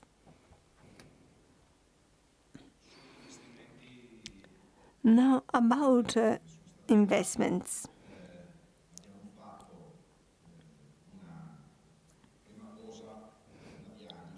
Diagnosis as first. It's essential to know where one stands in order to figure out what remains to be done. You can't work without data. Diagnosis was done, then monitoring, and then actions that I'm going to list to you. Now, the investments that were made in order to obtain energy from photovoltaics started in 2010. This proves that individual wineries were sensitive enough to the renewables. In 2011, other investments. 2022, more investments. And also, we expect many more for next year. So the active power expected is 1 megawatt per hour. Well, you have to measure how much you've spared. So reduced consumptions have been our key, starting from the bottling line and also refrigeration units that are very energy consuming. So our raw material is grape, which is processed, and refrigeration units are very energy consuming. Also, new offices with improved energy classes.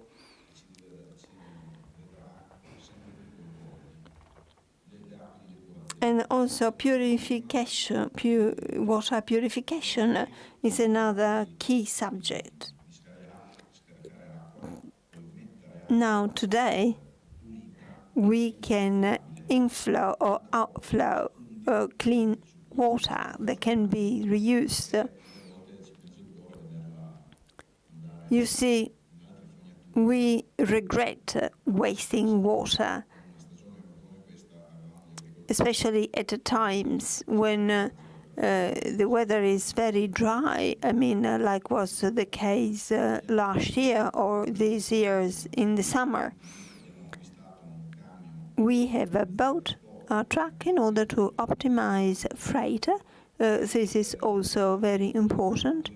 And we have taken on board 2 electric vehicles for material handling, and also we have 2 recharging columns on the spot. All this is measured. Here you can see the bar charts.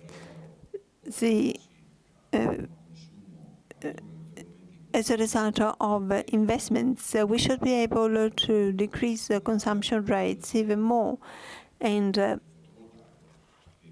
obtain a 20% impact by PV photovoltaics. That's still a little. However, we have used this sort of application as extensively as possible because we needed to have adequate surfaces, i.e. roofs. Now, it's not only a question of sustainability. In recent years, food-related standards have been introduced, and also rating di legalità and IMPS.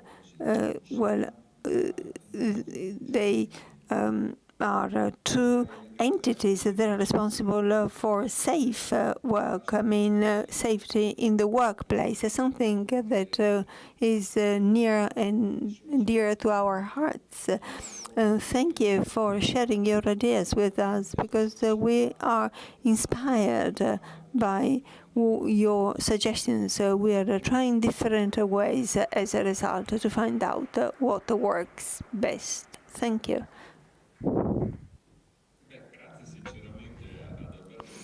Well, Alberto Marchisio, let me thank you for a number of reasons. First, because of your data, it proves quite clearly what it takes in order to communicate results in a transparent way. Professor Sobreros earlier on said that in communicating about sustainability, one should also state what we have failed to obtain. This adds to credibility and transparency.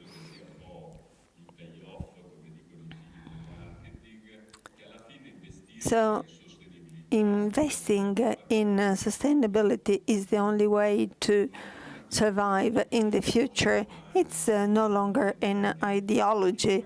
It is a pragmatic need. So Vitevis is doing the right thing in this regard, and this is, a good story for us journalists to tell about, not only for ethical reasons, which would be reason enough, but also because we want to attract other people to jump onto the wagon, not only because it is commercially viable, but because it is vital for the planet as a whole. So thank you very much, Alberto. So I wonder whether we have Carlo Petrini with us. Carlo, welcome. Well, introducing Carlo Petrini is difficult. It may take up all of the time allotted to him. His reputation is so long. He's the founder of the slow food movement, and also the University of the Food University in Pollenzo. I had the honor to teach there. Is also a free thinker about all the major subjects that have to do with farming, including sustainability, a subject that's very dear to him. So someone before you mentioned Laudato Si by Pope Francis that you defined as the compass for the planet. None better than you can draw some conclusions.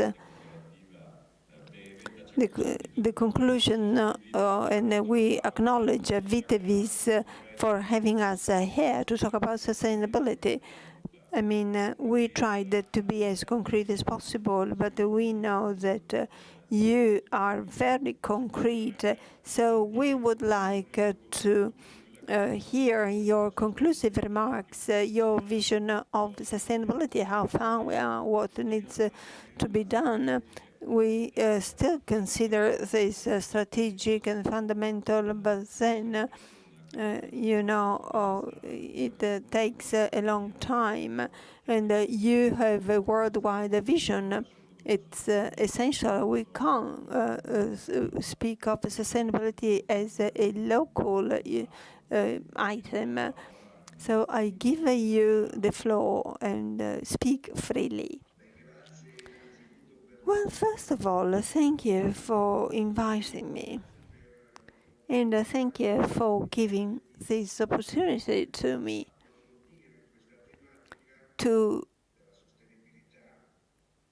delve into this question of sustainability in the times we are living, ecological transition. Well, all of this is seen from the standpoint of one sector, wine. Three premises. First, the wine sector is the pinnacle of the entire food sector. That's the reason why choices and behaviors and strategies that the wine sector is deploying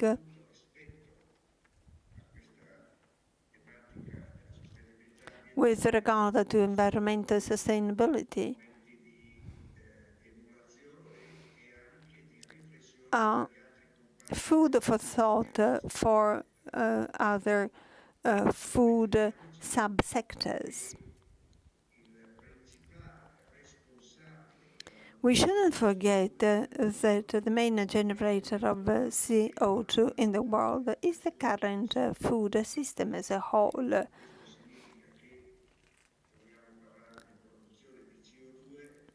Talking about CO2 production, the overall global food production system is responsible for 37% of CO2 generation.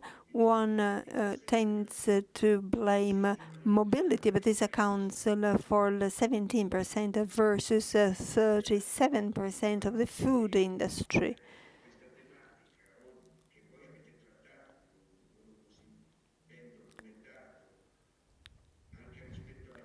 Today, you have discussed this subject very elegantly, and your practices are being looked up by non-wine sectors. Secondly, I'd like to share with you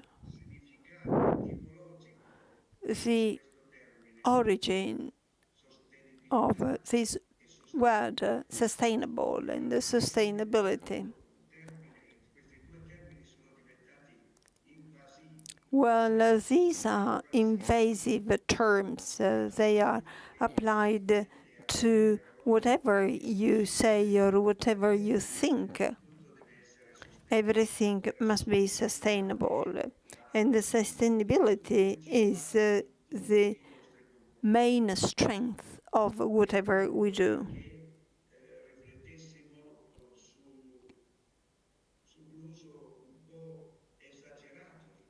So I'd like to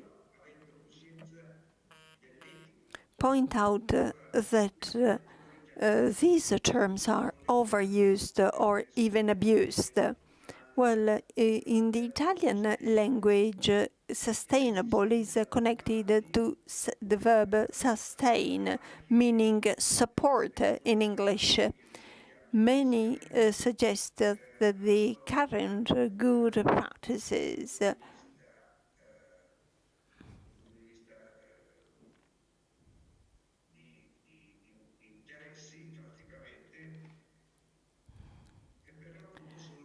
have an impact and are financially sound or sustainable. So we are talking about economic sustainability. Well, let's state it clearly. This is not the actual meaning of sustainable. It comes from English, sustainable.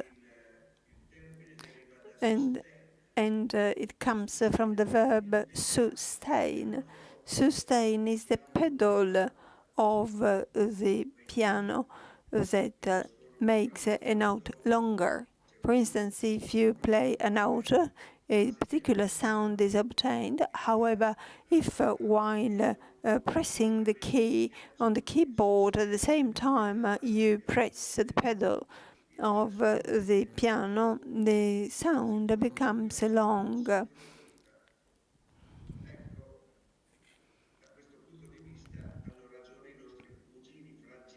So the French are right.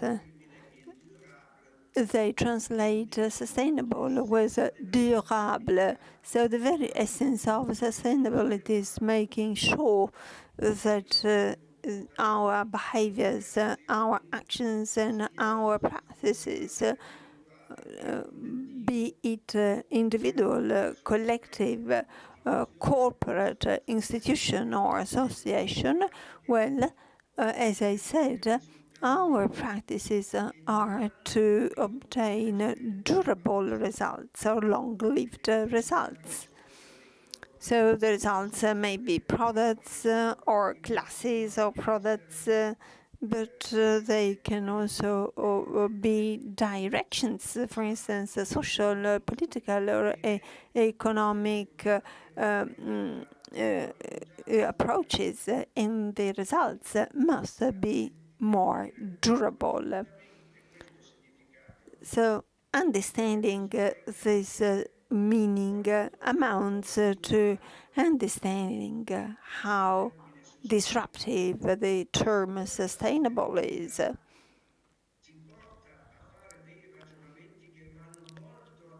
Sustainability is not only good practices. There is more to it.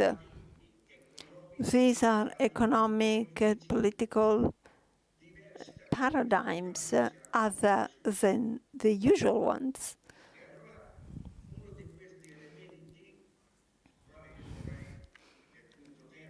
The third point I'd like to draw to your attention is the following.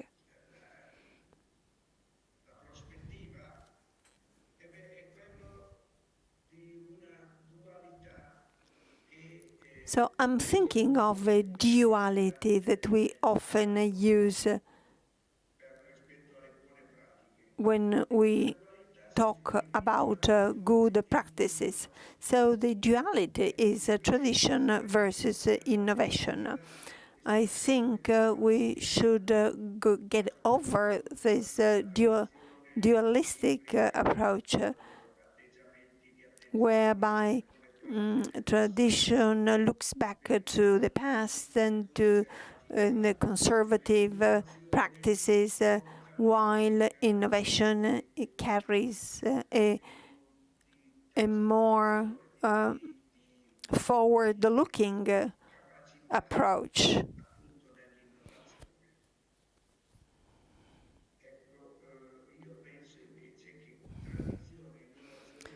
I think that innovation and tradition are talking to another all the time. I mean, they are not apart.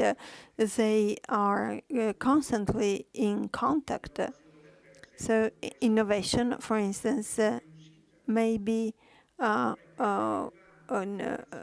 well-established or successful tradition. Now, reproposing traditions in a new way is innovation. On the contrary, if I wanted to support traditions with no innovation, traditions will die away. You have to overcome this dualism in the tradition and innovation are helping one another. After these three premises, let me say that I was largely impressed, especially by the last presentation. I was impressed by the good practices that were implemented. Well, renewables, for instance, and also the reduction in CO2 generation and lower use of chemicals and plant protective products. These good practices, including water sparing and new ways of irrigation using modern technologies, well, such good practices are the very quintessence of actions that we take all the time. The production world has been quicker in adopting such approaches, quicker than the political spheres, for instance.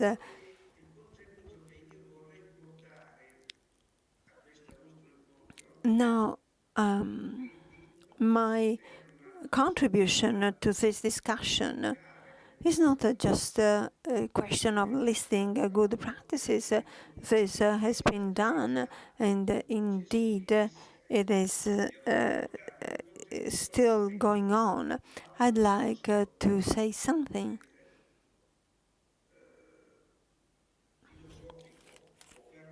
about a philosophical approach. A philosophical approach.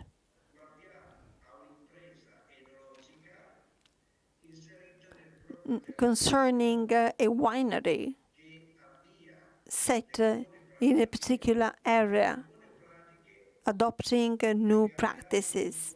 But of course, new practices are taking place in a context where some distinctive features are the very building block of sustainability.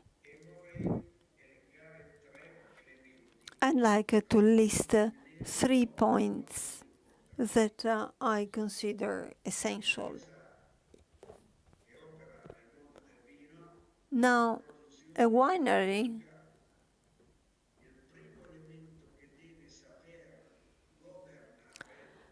must be able to govern and implement the limits, the governance of limits. This is not easy. So, in our experience, a good commercial response is associated with an increased production. So we have entered an historical stage where the endless production is not credible, it's not tenable. Now, resources are finite, we know that, and good practices show that we can squander fertile arable soils or water or the main resources of the planet.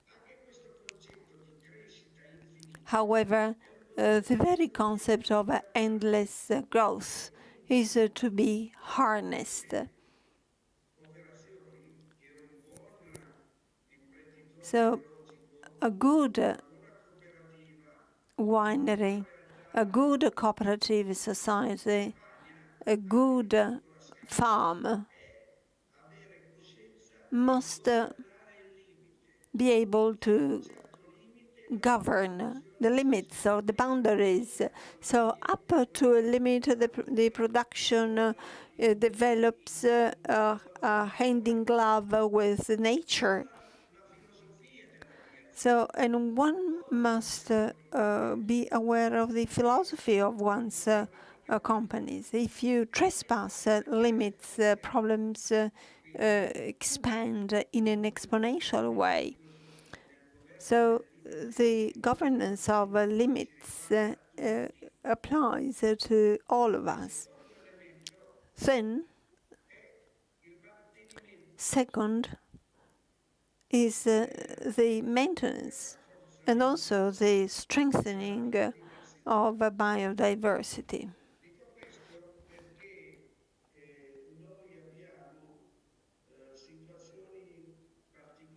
I'm saying this because in the wine sector, there are particular developments.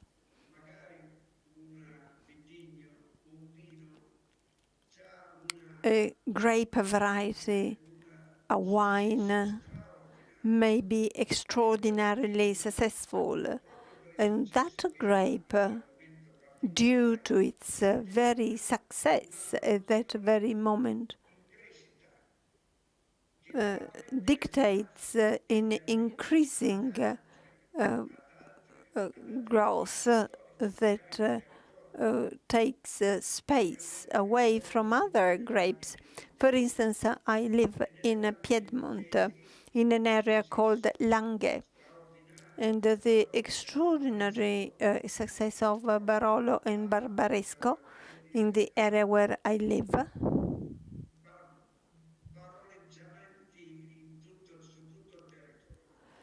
is dominating all over the area. So Dolcetto and Barbera are uprooted.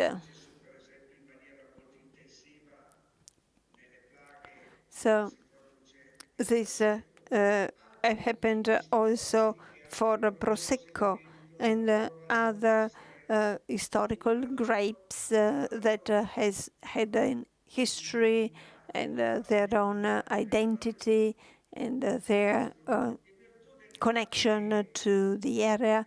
They disappear as a result of the success of a particular grape, but the success can be temporary.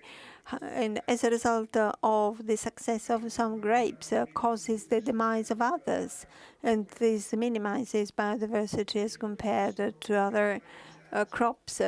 If I'm thinking of the landscapes of the Langa where I live, if I think of the landscapes of my youth, where the grape lived together with weeds, and there were also little woods. Now the landscape is one and the same, vineyards only. Be careful, this is a loss of biodiversity. This, in the long term, you will pay this dear. And the producers will also pay a very dear price, because biodiversity will make sure that insects would live in the territory and discharge their roles. Today, all the little woods have given room to vineyards.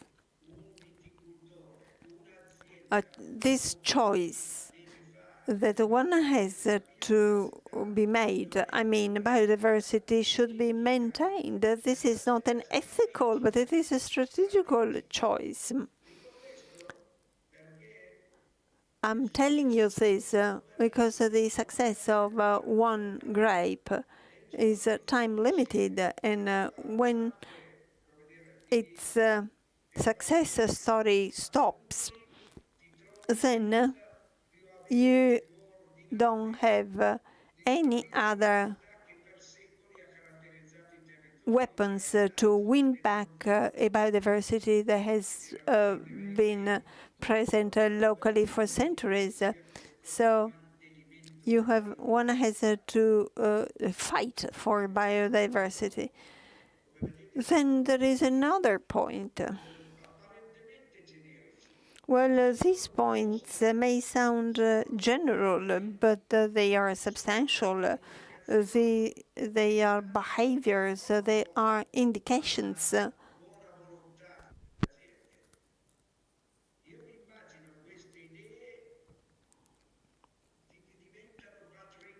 So these ideas may become a heritage of companies like the one who has just talked about their own good practices. A winery must be respectful of the land and of the local residents. In the boroughs or villages where vine growing is dominant, there are other citizens that have nothing to do with the vine growing. There are communities, and these communities have contributed to the production of many products, such as including grapes. However, if grapes become all invasive, if the impact of wine tourism becomes uniform, then a situation exists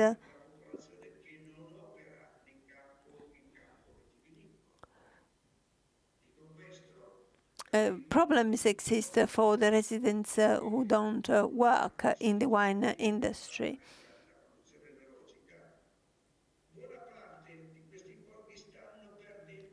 Many of such villages are losing social living or networking. For instance, with the development of supermarkets and hypermarkets, so the so-called neighborhood shops have been obliged to close down, and also inns or wine bars where older people would gather to play cards. So the old inns have been replaced by three-star hotels, but the three-star hotels do not ensure the social living of the local residents. And also, the parishes don't exist anymore. So these villages are becoming just dormitories, and no one cares whether the village is entirely devoted to wine tourism. Because if tourism is supported by one component only, that is wine, this is a lost battle. Let me tell you that the wine production must have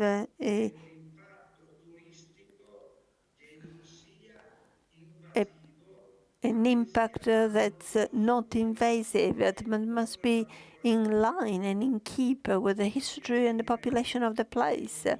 I like saying that a sound tourism is dedicated to the happiness of the people living there. When I may visit a wine place if the residents are happy. They are happy to live under those conditions. If everything has been shaped according to the needs of tourism and the resulting turnover, I mean, this is dissatisfactory for me. So here comes my contribution, my suggestion to you. Please consider that the governance of limit, the maintenance of biodiversity, and the respect for the local populations of the lands where wineries exist, well, these three items should never be forgotten. The more attention wineries give to these good practices, the more successful all other practices will be. Thank you for your patience.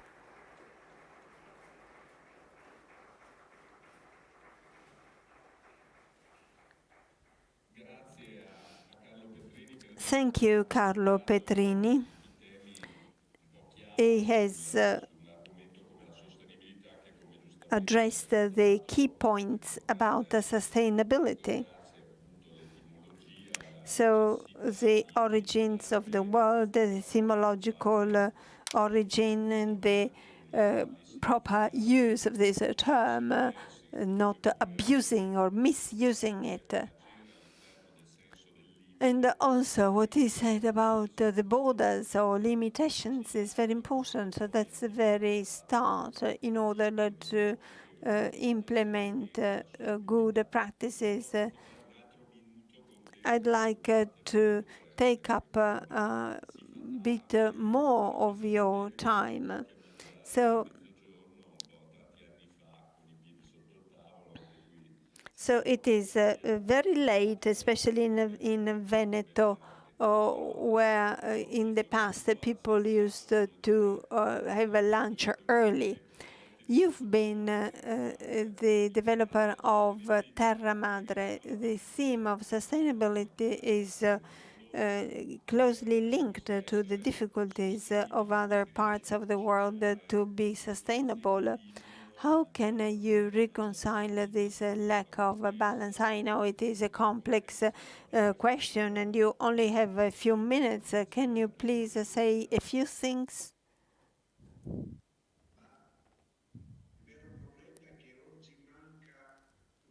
The real problem is that there is no such a thing as an international governance, and the themes facing up requires different responses between different areas. For example, the decrease in animal proteins as compared to plant proteins, that is the reduction in the consumption of meat. This is a good practice that we have to enhance. In this country, 95 kilograms per head per year.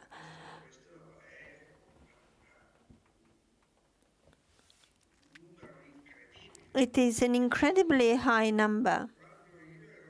When I was young, 50 years ago, the per head consumption in Italy was 40 kilograms. Now,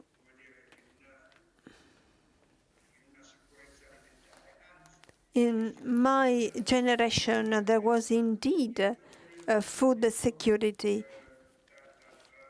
In that period, in the 50s and 60s, Italians have eaten better than ever, before and after, since the intensive production of meat is one of the main reasons for an increase in the CO2 emissions. Something needs to be done about it.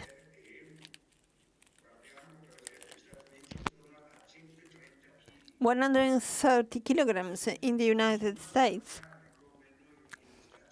If all people on Earth would eat so much meat, it would take 3 planets to feed the animals that we want to eat. So it's a question of shrinkage.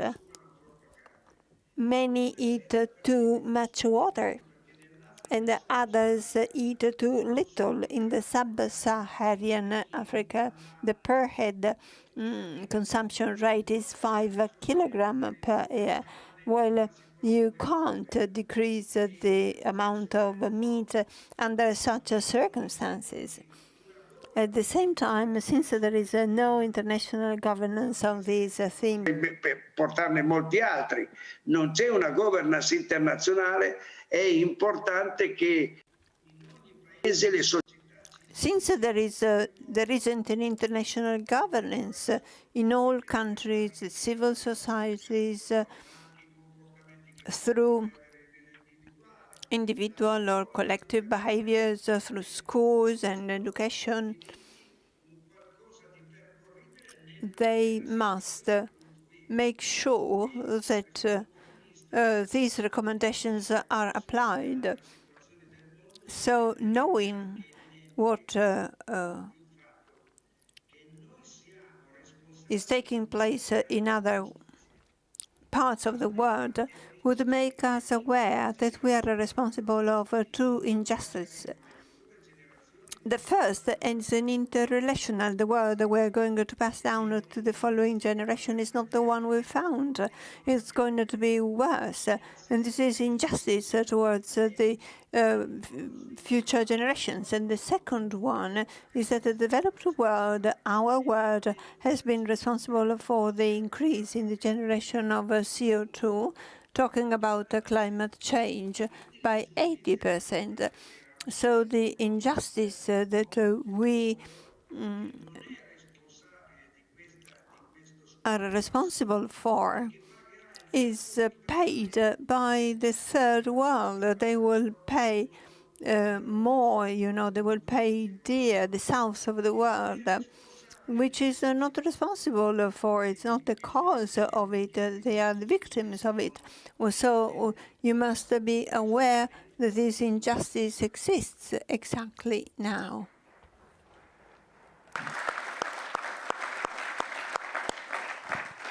Bene Carlo, ti ringrazio anche a nome di tutti i presenti. Thank you, Carlo. I thank you also on behalf of all attendees in this beautiful theatre in Vicenza. I hope we are having you again in person next time. This time it was bound to be online. Thank you so much, and I wish you all the best for your extraordinary activity. May you live long. God bless you. Bene, congedato sicuramente il bravo Carlo Petrini. Non so, Alberto, io credo che prima di andare al buffet che ci aspetta fuori, però qualche domanda o qualche altro.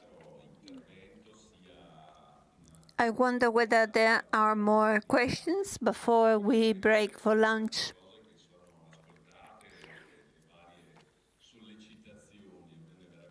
We have listened to so much. I mean, I have many thoughts on my mind, but I have spoken at length. I wonder whether there are questions from the floor.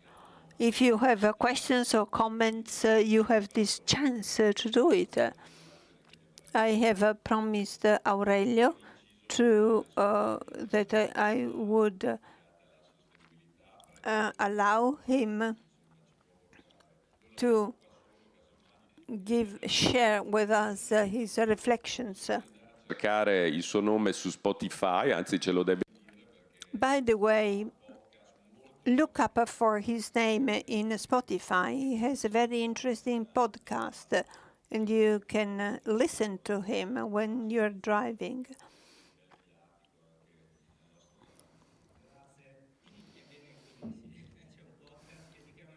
Yes, there is a podcast, Stories from the Markets. I tell stories about corporations, markets, talking about businesses.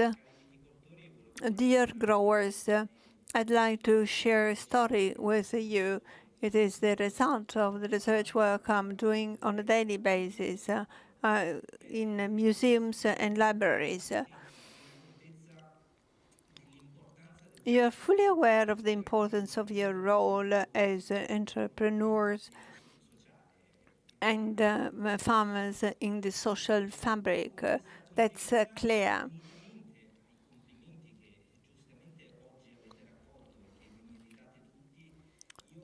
So I'm here not only to compliment you or congratulate you, but I'd like to urge you to interpret your role as a partner in a different way.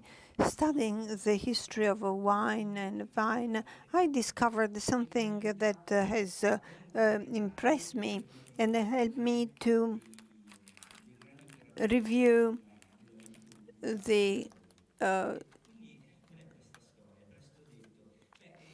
functions of people like you. It's a story that has to do with India. Well, India and wine don't often go together. But in the past, that was the case. There was a thriving trade. Well, India has been a chimera for us, for Alexander the Great and Trajan, the emperor, strove to reach India. Well, Trajan tried to reach India. When he get to Mesopotamia, he said, I am too old, or I would reach India.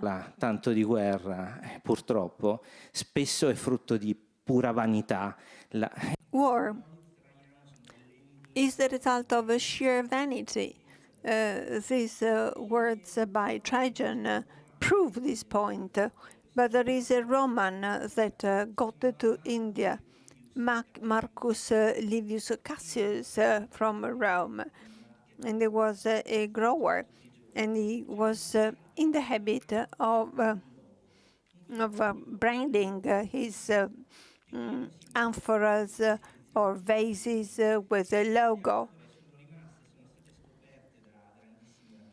These amphoras have been digged out by archaeologists in different parts of the Mediterranean basin, Italy, Lebanon, and other Mediterranean countries. These logoed amphoras with these names have been found in India. Senza bisogno He got to India without any army and without any soldiers, with no war machines, because you, men and women in the wine field, you are peace people, ambassadors of peace with your invaluable products. You not only sell joy to drinkers like us, but whenever you export a bottle of wine abroad, you become the ambassadors of sustainability, and you are ambassadors of peace. So up with Vitevis, up with wine, and thank you for what you do for all of us. Grazie Aurelio, direi Alberto che Thank you, Aurelio. Now it is up to you to draw some very conclusive remarks. Thanks to you and to Vitevis for organizing this very exciting morning. Ringraziarvi. Voglio fare un attimo una sintesi da dove siamo partiti, nel senso che l'obiettivo era quello di fare di trovarci. Our goal was to get together to understand each other more. I mean, it's not only a question of celebrating our achievements, it is a cultural event. This is what we had in mind. So it is up to us to decide whether we want to do it again. I think that pausing for a while and looking back is essential in order to be able to look forward. This is the first time. I wonder whether we can have more similar events.